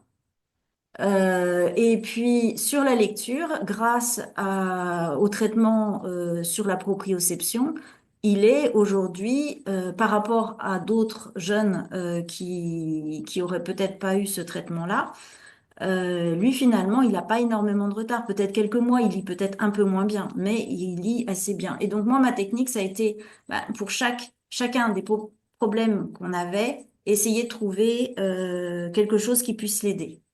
Donc le protocole en 2018 à 12 ans, là je vous ai mis un peu pourquoi est-ce qu'on s'est retrouvé là. C'était des bols qui étaient tous cassés, tous ébréchés, les assiettes, tous les soirs les verres étaient renversés. Il était vraiment hyper hyper maladroit. Il faisait énormément de sport et on était tout le temps à faire des radios. Il avait toujours des plates, des attelles, etc. Il avait beaucoup de difficultés sur la lecture. Donc, quand j'ai pris contact avec le docteur Kersia, on m'a demandé d'abord de remplir un questionnaire en ligne et je suis venue avec ce questionnaire. Il cochait à peu près tout. Il y avait beaucoup, beaucoup de choses par rapport au sommeil parce que ça a toujours été un problème, mais je pense que pour nos enfants qui sont porteurs de Oui. TSAF. N'oublie pas de changer de Oui, diapo, parce que Olga. du Oui, coup, bah là, c'est là-dessus, c'est sur le protocole. non, Ouais, maintenant, nous, c'est resté Ah, sur la première, hein. Enfin, rester sur la d'accord. dysmaturité. ouais, ouais. Alors pourquoi moi, moi, je vois les autres. Alors, je recommence. Voilà, le Là, c'est protocole. bon. Ouais. C'est bon. Du coup, donc on a eu le rendez-vous, l'entretien, on a fait un bilan de proprioception. À la suite de ça, j'ai eu différentes ordonnances. On a eu d'abord les lunettes. Là, c'est super important d'être vraiment en confiance avec un opticien. Nous, on a eu la chance d'avoir une opticienne qui accepte de passer du temps à lire le protocole, à s'intéresser au sujet. Je lui en ai énormément parlé et à faire tout ce qu'il fallait. Donc ensuite, elle a été en lien avec le docteur Kersia pour voir que vraiment c'était bien. Et donc à chaque fois qu'il fallait changer les lunettes aussi, à revoir, etc. Il lui passait après l'école pour lui remettre bien comme il fallait. Il y a eu en même temps les semelles de proprioception qui ont été vraiment hyper efficaces. Et puis, quelques mois après, la fois d'après, quand on est retourné voir le docteur Kersia, c'est à ce moment-là où il a mis les petites bouts de colle sur les dents qui permet de remettre la langue au bon endroit. Et puis, en même temps que tout ça, on faisait tous les soirs les exercices de respiration. On a acheté un pupitre et puis un petit réhausseur des pieds pour qu'il soit bien positionné. Alors ça, au début, les enseignants, certains ont un peu tiqué et puis bon, ils ont bien accepté qu'on fasse, mais ils voyaient pas trop ce que ça donnait. Et puis finalement, quand il a commencé à y avoir des résultats, bon ben là, tout le monde a commencé à se dire bon, ça vaut peut-être la peine. Dans les choses, les limites. Il faut vraiment faire tous les exercices avec l'enfant parce que si on n'est pas couché à côté de lui à faire les exercices de respiration, surtout pour un enfant qui a des troubles de l'attention, il le fera pas de lui-même. Donc, il faut vraiment être à côté. Et ce qui, moi, a fonctionné, c'est à partir du moment où il a vu que, par exemple, pour faire du sport, il y avait eu des progrès. L'école, c'était pas ce qui l'intéressait le plus. Par contre, quand il a vu que il était capable d'avoir des bons résultats sur tout le reste, sur tous les résultats sportifs. Ça, il a, voilà. De lui-même, autant sur tout le reste, il oubliait tout, mais par contre, ses semelles, il ne les a jamais oubliées. Ça, les semelles, ça a été la chose magique pour lui. Et encore aujourd'hui, c'est lui qui me dit, reprends rendez-vous. Mes pieds ont grandi, je veux des nouvelles semelles. Donc, ce qui a été le plus spectaculaire, c'est sur la vie courante. À partir de là, je n'ai plus de vaisselle ébréchée. Tout a été vraiment assez magique entre guillemets pour cette partie-là. Le reste, c'est pas magique du tout. Tenir pour faire les exercices sur le long terme, ça, c'est de respiration le soir, ça, c'est compliqué. Et encore aujourd'hui. Le reste a été rééquilibré régulièrement. On a de nouveau des soucis sur le sommeil et ça, c'est plus compliqué. La lecture et ce qui était à l'école, on a continué l'orthophoniste et ça après, on a pratiquement oublié qu'il était 10 parce qu'il y avait d'autres problématiques, parce que nos enfants, ils ont pas mal de problématiques.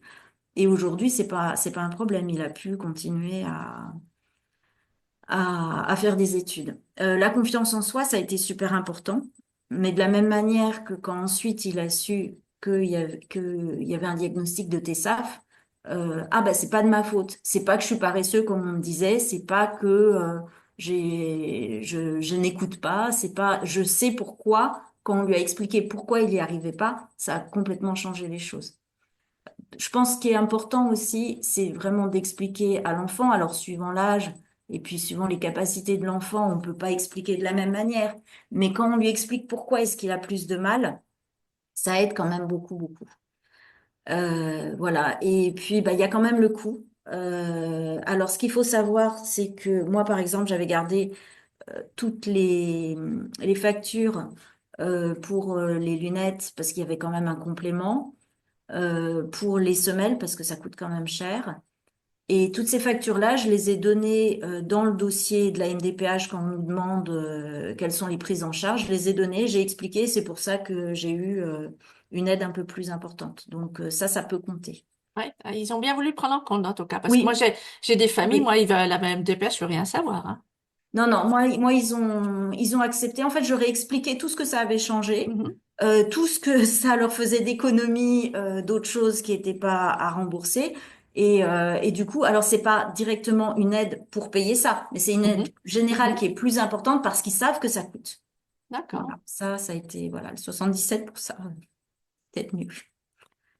Et puis en conclusion. Donc moi, je voulais témoigner pour deux choses. Il y a par rapport au diagnostic de dysproprioception, parce que je pense que ça concerne quand même énormément d'enfants.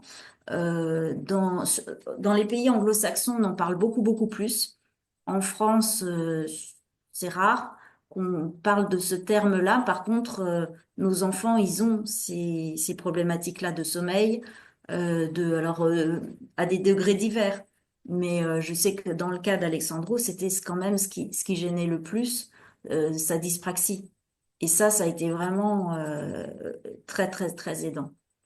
Je voulais aussi témoigner par rapport que d'autres personnes connaissent ce que c'est que les troubles du spectre de l'alcoolisation fœtale, parce qu'on a souvent des idées, on croit savoir ce que c'est, mais en fait, il y a des profils qui sont très très différents.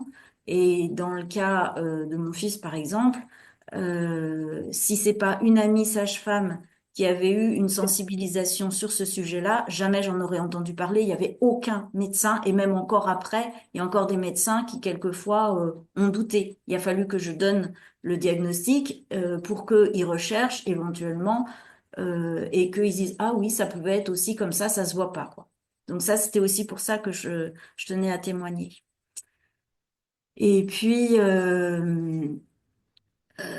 dans mon expérience, si vous avez autour de vous des gens comme ça, ou si c'est vos enfants, il faut se faire confiance parce que nous, nos enfants, on les a beaucoup de temps et c'est pas un spécialiste qui le voit 10 minutes pendant un entretien qui peut savoir mieux que vous. Donc faites-vous confiance si vous sentez qu'il y a autre chose, faut y aller, quoi.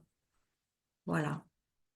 Euh, et puis ça permet ensuite de pouvoir être exigeant avec eux là où ils ont des facilités. Moi, mon fils, il a une très très bonne oreille. Donc par exemple, je lui ai fait apprendre la musique parce qu'il peut être très très bon là-dedans. Il est bon en langue aussi parce qu'il a une bonne oreille.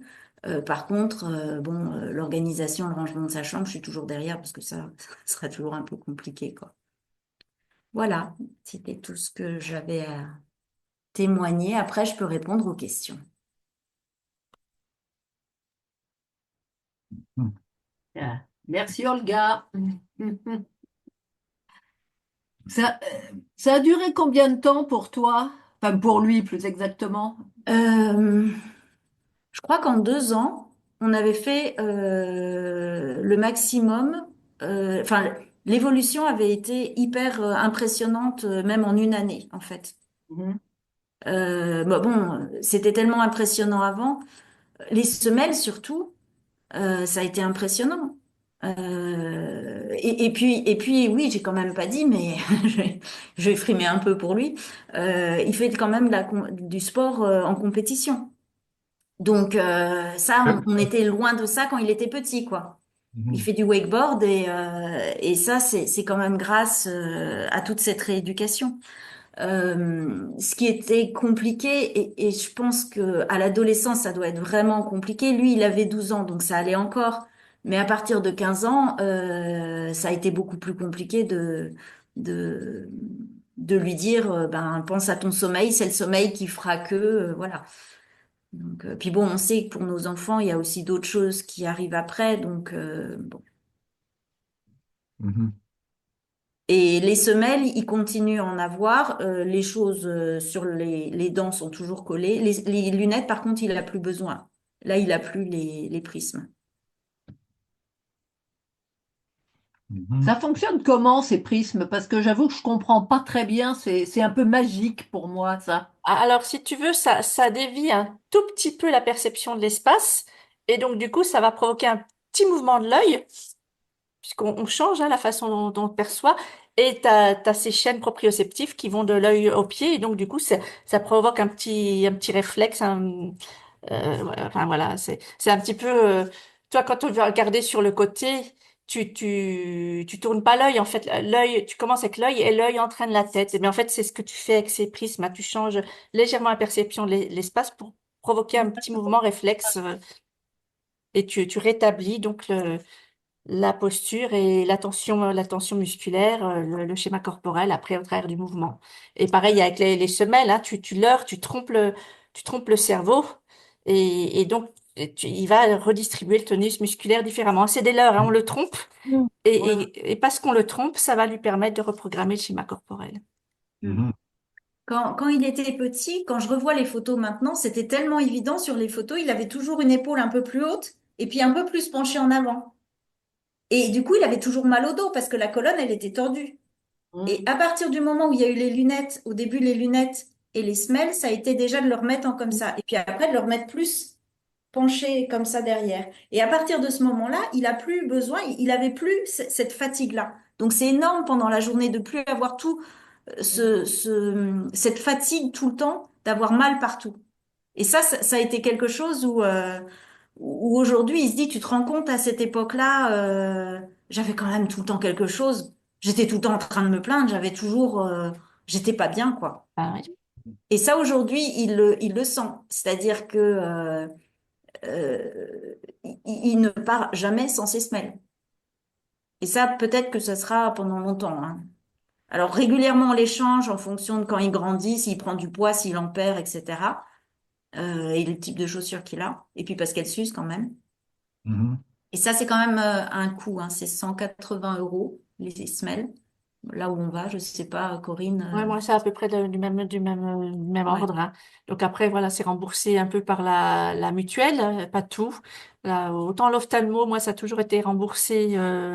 Les lunettes, voilà, ma mutuelle remboursait plutôt bien. C'est que les semelles, il restait. Bon, après, les semelles, c'est une fois par an. Enfin, je veux dire que euh, toi, mon gamin, avant, on avait fait des bilans par Pluradis, des bilans neuropsychologiques qui coûtaient une fortune et qui nous avaient pas amené grand-chose finalement, enfin, quand même, une amélioration. Je me dis, au moins là, tu mets un peu d'argent, mais tu vois des choses qui se passent, quoi. Mhm. On Non, a une question. pas tous les Non. podologues, non. Non, non. Non, il y en a beaucoup qui se disent posturologues et qui disent si, si, je sais ce que c'est, mais c'est pas les mêmes. Elles sont Et, vraiment toutes fines. voilà. Et puis oui, voilà, c'est pas des selles orthopédiques, hein, c'est vraiment Mm. c'est tout fin. On joue vraiment sur la sensorialité, hein, le sens hein, de la proprioception. Donc c'est des petites épaisseurs toutes fines, hein, dures, toutes fines, et qui vont jouer sur ces capteurs qui sont sensibles à la pression. C'est pas du tout des semelles mécaniques ou en action mécanique. Mais ça enlève vraiment toute cette fatigue quand on est bien positionné et bien posé. Ah bah, euh, c'est vraiment un énorme confort, quoi. tout de suite, le corps parce qu'en fait, on change la perception du sol, hein, on trompe le cerveau, on lui fait croire que le sol est différent et hop, tout de suite, il rétablit la posture, quoi, hein. Mm. Alors sur les lunettes, je sais pas aujourd'hui, mais à l'époque, ça devait être que des lunettes en comment enfin, des spéciales là qui peuvent se régler exactement pour être bien positionnées. Bah après, c'est des lunettes métalliques et puis avec un Ouais. galbe un peu particulier. Alors apparemment, maintenant, ils font des réglages tellement précis, mais le problème, c'est que je pense que tout le monde ne se règle pas aussi précisément que le docteur Kersia, parce qu'il y a même bien moins besoin de galber les prismes maintenant, d'après ce que j'ai cru comprendre, hein. Mais bon, en fait, ça s'intègre dans des lunettes. Voilà, moi, j'en ai deux paires différentes. Voilà, il y a des prismes, hein. Voilà, les gens qui connaissent vont voir la différence parce qu'elles sont un peu plus galbées, mais c'est des lunettes classiques, quoi. Après, voilà, pas de lunettes en plastique parce qu'il faut que ce soit des choses qui gardent la forme. Mais un opticien qui s'y connaît, il arrive à trouver, même pour les enfants, même pour les jeunes filles, pour qui c'est plus difficile, ils arrivent à trouver des jolies lunettes. Parce que c'est important que l'enfant se sente bien dans ses lunettes et accepte de les porter. Parce que s'il a des lunettes qu'il met pas, Voilà, mon opticien, il avait connu le cas avec une gamine, voilà, qui progressait pas. Et puis en fait, il avait sa fille à lui dans le même collège. Puis sa fille lui avait dit, mais quand elle est à l'école, elle les a pas ses lunettes. Alors quand elle était revenue avec les parents, il l'avait pris en douce. Il lui avait dit, bon ouais, je le dis pas à tes parents, mais voir tes lunettes parce que ça pourra pas marcher. Donc voilà, faut vraiment que le gamin se sente bien et les mettre pour les mettre, hein. Oui, dans l'idéal, il faut vraiment que l'opticien il soit à côté de l'école parce qu'à l'école, les bousculades, le machin, le sac, il faut pouvoir Ouais. revenir les régler régulièrement, quoi. Oui, enfin, pas loin de chez soi. Autant Mm. les autres, on les voit pas souvent. Moi, avec Marc, au début, l'opticien, on voyait très souvent. On le voyait très souvent au début, hein. Parce que c'est que, Mm. voilà, les garçons, en plus, c'est un Et- garçon. Alors, à l'école, c'était toujours, parfois, il revenait avec les lunettes comme ça, tout de travers. Bon, ben, voilà. oui, Où oui, au on début, allait. c'est un peu C'est com- sportif. c'est Euh, compatible avec des lunettes De vue, correctrices? bien Oui. sûr, hein. Oui, oui. Moi, Oui, il y a moi, la moi, correction en plus. j'ai des verres En plus, à mon âge, je suis hypermétrope en plus, hein. Donc, moi, j'ai tout. J'ai l'hypermétropie, j'ai les prismes, j'ai tout. J'ai la Mhm. myopie et tout est dans Tout le est la verre, même. hein. Mhm. Au niveau des causalités, vous avez décrit que toutes les conséquences, mais vous disiez que c'est pas forcément évident de savoir d'où ça vient, parce que les TSAF, c'en est une possible. Vous en avez d'autres de répertoriés? Alors, par exemple, le syndrome d'Ehlers-Danlos, là, puisque là, on sait le collagène, hein, toutes les maladies du collagène, en fait, les capteurs proprioceptifs sont dans des fibres de collagène. Donc, quand le collagène est de mauvaise qualité, les capteurs peuvent pas envoyer de bonnes informations proprioceptives. Donc, toutes les maladies du collagène entraînent des troubles proprioceptaux sévères. Alors, dans le cas des troubles des apprentissages, D'accord. là, il y a deux physiciens qui ont montré dans la dyslexie il y a eu une asymétrie des tâches de Maxwell. Ah non, une trop grande symétrie. Alors là, c'est un truc dans l'œil. Bon, je vais pas rentrer dans les détails, mais docteur Kirsia, il a vérifié, il a fait des tests, il dit c'est ça, ils ont trouvé. Donc c'est une cause de dysfonction proprioceptive, hein, cette trop grande symétrie des tâches de Maxwell. Et puis, je pense que ça peut être effectivement la proprioception, elle peut être impactée par beaucoup de choses. On sait pas tout. Alors après, il y a plein de maladies graves, bah, la sclérose en plaques, enfin voilà, il y a plein de pathologies où la proprioception, ça est impacté. C'est pour ça qu'à l'âge adulte, ça va être plus compliqué, je pense, pour les professionnels, parce qu'il faut faire attention à pas se confondre avec autre chose, quoi. Mais Oui. Mais donc, c'est des séries de conséquences communes à des causes très diverses. Mhm. ben, voilà, aujourd'hui, si vous voulez, on ne sait pas encore tout. Voilà, on connaît on commence à connaître plusieurs grandes causes. Il y a aussi, je pense, les plagiocéphalies. Et là, je pense que c'est consécutif à des déformations de la mâchoire parce il y a aussi, j'ai aussi, voilà, des mamans qui avaient des enfants avec plagiocéphalie qui m'ont dit que leur enfant avait beaucoup progressé aussi avec une prise en charge proprioceptive. Voilà, je pense que mais aujourd'hui, ça n'est évalué que dans la dyslexie. Mais je pense il y a une maman qui est ici, Catherine, que je connais, elle vous dira qu'elle est c'est dans le syndrome de son gamin, alors que moi, j'aurais pas pensé que ça pouvait fonctionner. Je peux dire 2 secondes, Ouais. quelques mots. Pareil, moi, mon fils, il a un syndrome de Prader-Willi. Donc, pareil, ça peut être assez vaste et complexe. Euh, Là où est située la recherche sur sa maladie, ils m'ont dit que tous les enfants qui ont le syndrome de Prader-Willi sont dysproprioceptifs.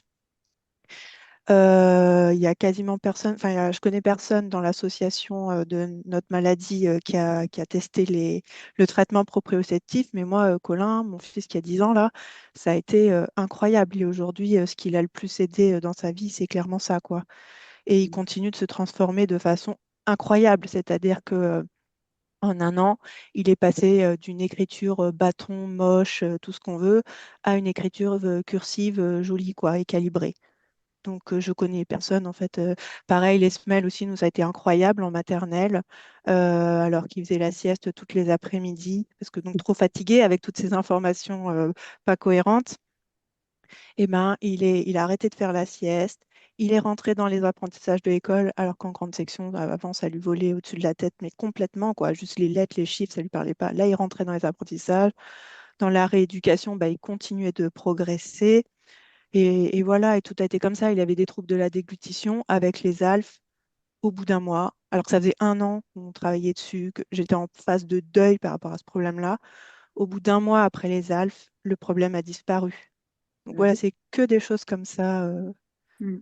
dont je peux témoigner également. Voilà.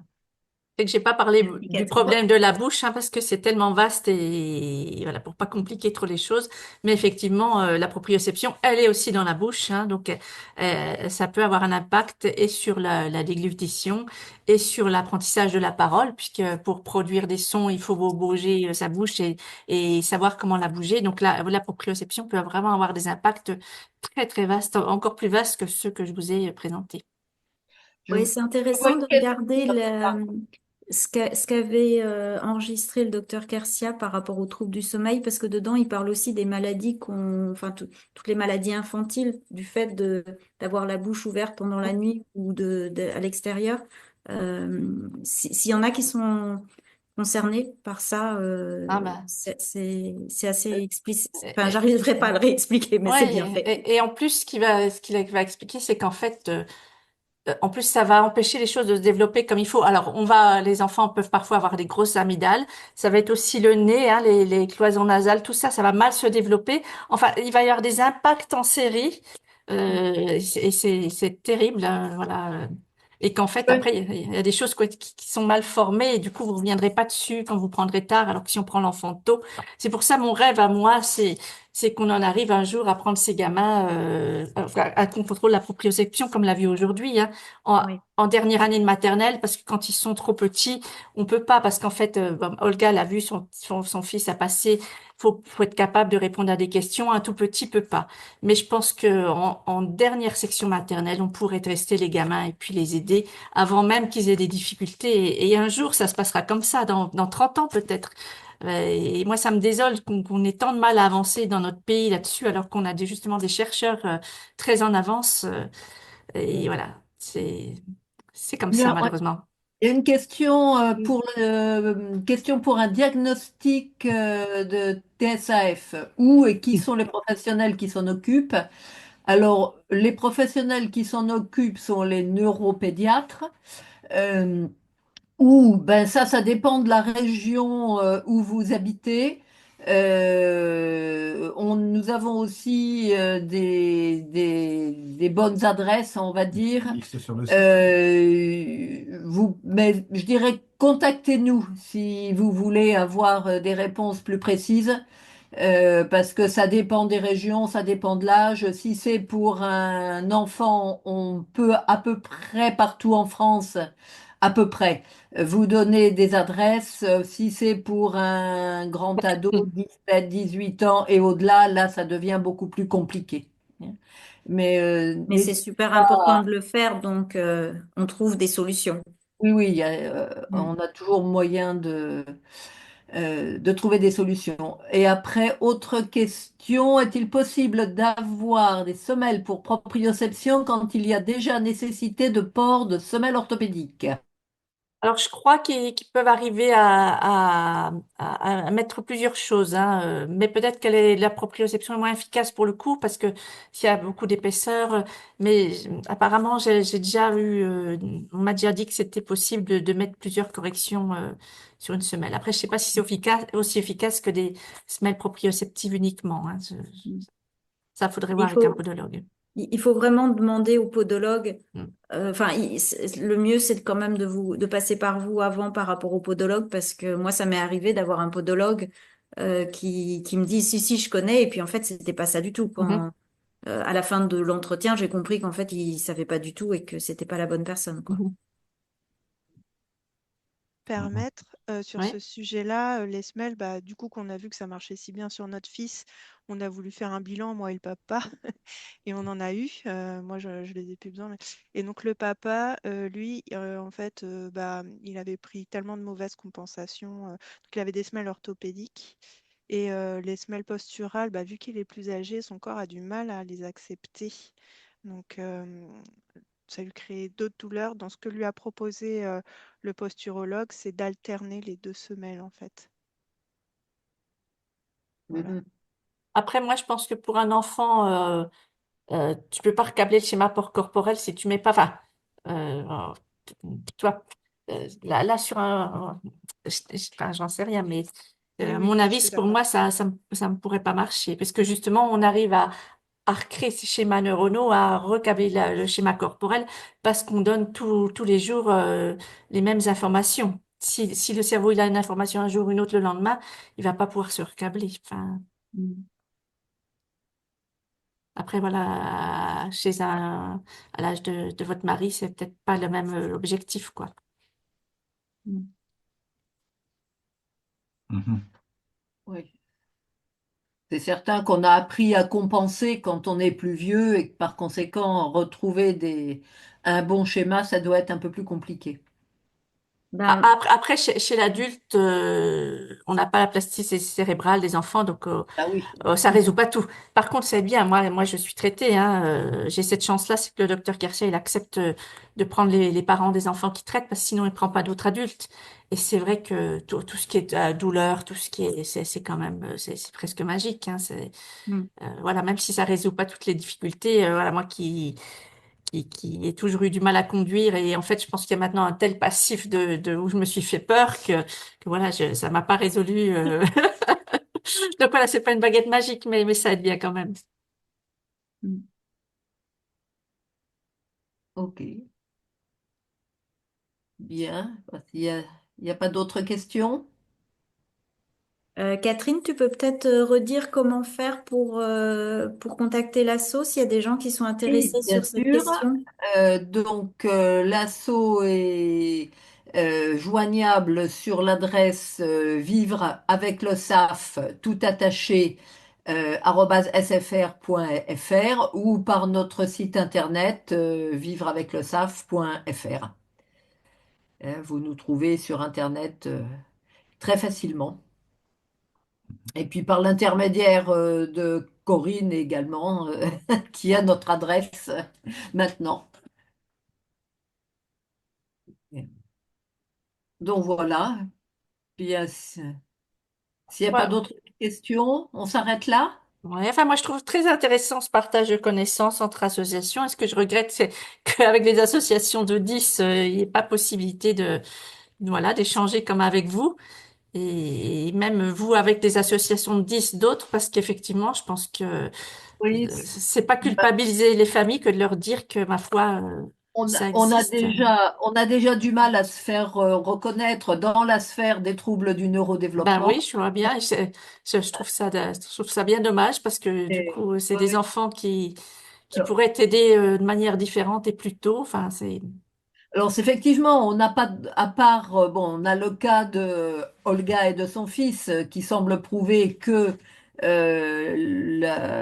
travailler sur la proprioception peut avoir un effet chez nos enfants. Étant donné que le cervelet est souvent touché par les malformations, on peut supposer que oui, il peut y avoir un, enfin, un effet, Un impact. un impact. Donc Mhm. je pense que c'est une piste qu'il faut proposer aux familles, que ça soit une chose de plus à explorer voilà, parmi explorer. toute la palette d'outils qu'on peut tester pour venir en aide à nos enfants. Mm. Mhm. Comment Vraiment il s'appelle? rien exclure, quoi. Ouais. Comment il s'appelle le site? C'est disproprioception.fr. Celui euh, du docteur Kersia, oui. du docteur Kersia, et puis vous avez un onglet prendre rendez-vous, et là il y a un questionnaire, et en regardant en fait les questions, euh, vous verrez bien s'il y a beaucoup de choses qui sont cochées et qui ressemblent, ça vaut la peine à mon avis d'aller faire un test. Et là, vous voyez, dans ce que je vous ai présenté, faut avoir vraiment des signes dans les trois domaines Ouais. musculaires, des signes perceptifs et des signes spatiaux. Si vous avez des signes dans les trois domaines, plus au niveau de la bouche, et là, vous pouvez vous dire bingo, quoi, ça vaut le coup d'essayer. Et pour nos enfants, dans beaucoup de cas, il y a en plus les problèmes de sommeil. Donc, Et justement, il faut aller les observer. Est-ce qu'ils dorment la ouais. bouche ouverte? Est-ce qu'ils ronflent? Parce que voilà, le docteur Kersier, il explique qu'aujourd'hui, ils savent qu'un enfant qui ronfle, c'est pathologique. Un enfant ne doit pas ronfler. C'est pas un adulte, hein. Et donc, voilà, après, ne serait-ce qu'aussi que d'aller voir des médecins du sommeil si vous avez des enfants qui ont des troubles, enfin, des problèmes de respiration la nuit. Il est où le docteur Garcia exactement? Ah bah À voilà, Beaune, à à Beaune. Beaune. Olga a répondu. D'accord. Après, il a formé c'est un DU qui est à Ouais, l'université de Bourgogne. de Bourgogne. Voilà, Et donc, il a formé d'autres gens partout en voilà. France. Donc, c'est là où vous Voilà, pouvez nous on prendre a voilà. contact avec. Mais voilà, des ophtalmos, il y en a pas tant que ça. Enfin voilà, c'est Oui. les podologues, on en aura un peu plus. Les ophtalmos, c'est plus rare, hein. Euh, mm, voilà, bon, il y a des orthoptistes qui sont formés. Enfin, voilà, ça, il a formé des gens, hein, mais aujourd'hui le besoin devient plus important que le nombre de gens formés. Mhm. Bon, Catherine, tu vas avoir du Ok. travail. Mhm. Toi aussi, Olga, toi aussi. Bon, eh bien, on va Ben, peut-être merci à tous. Oui, finir.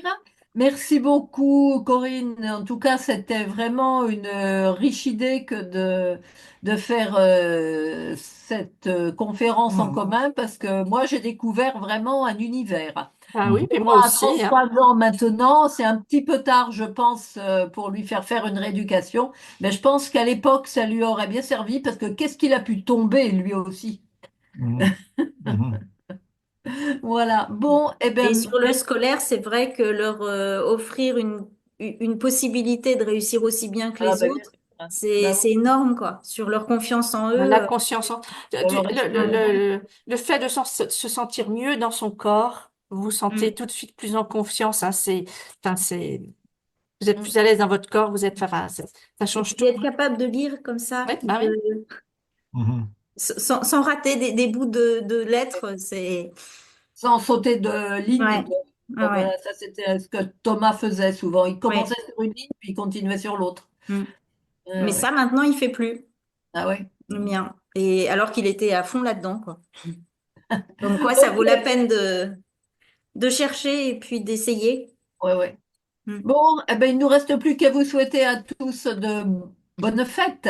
Voilà, bah, vous de même. Hein. Bon boudin, comme on dit en Provence. Et rendez-vous en 2025 pour d'autres conférences Voilà. intéressantes. Et rendez-vous en 2025 pour d'autres Catherine, je remets conférences. ton adresse, c'est contact at vivre avec le SAF. Oui, ça marche. Contact@vivreaveclesaf.fr ou vivreaveclesaf@sfr.fr.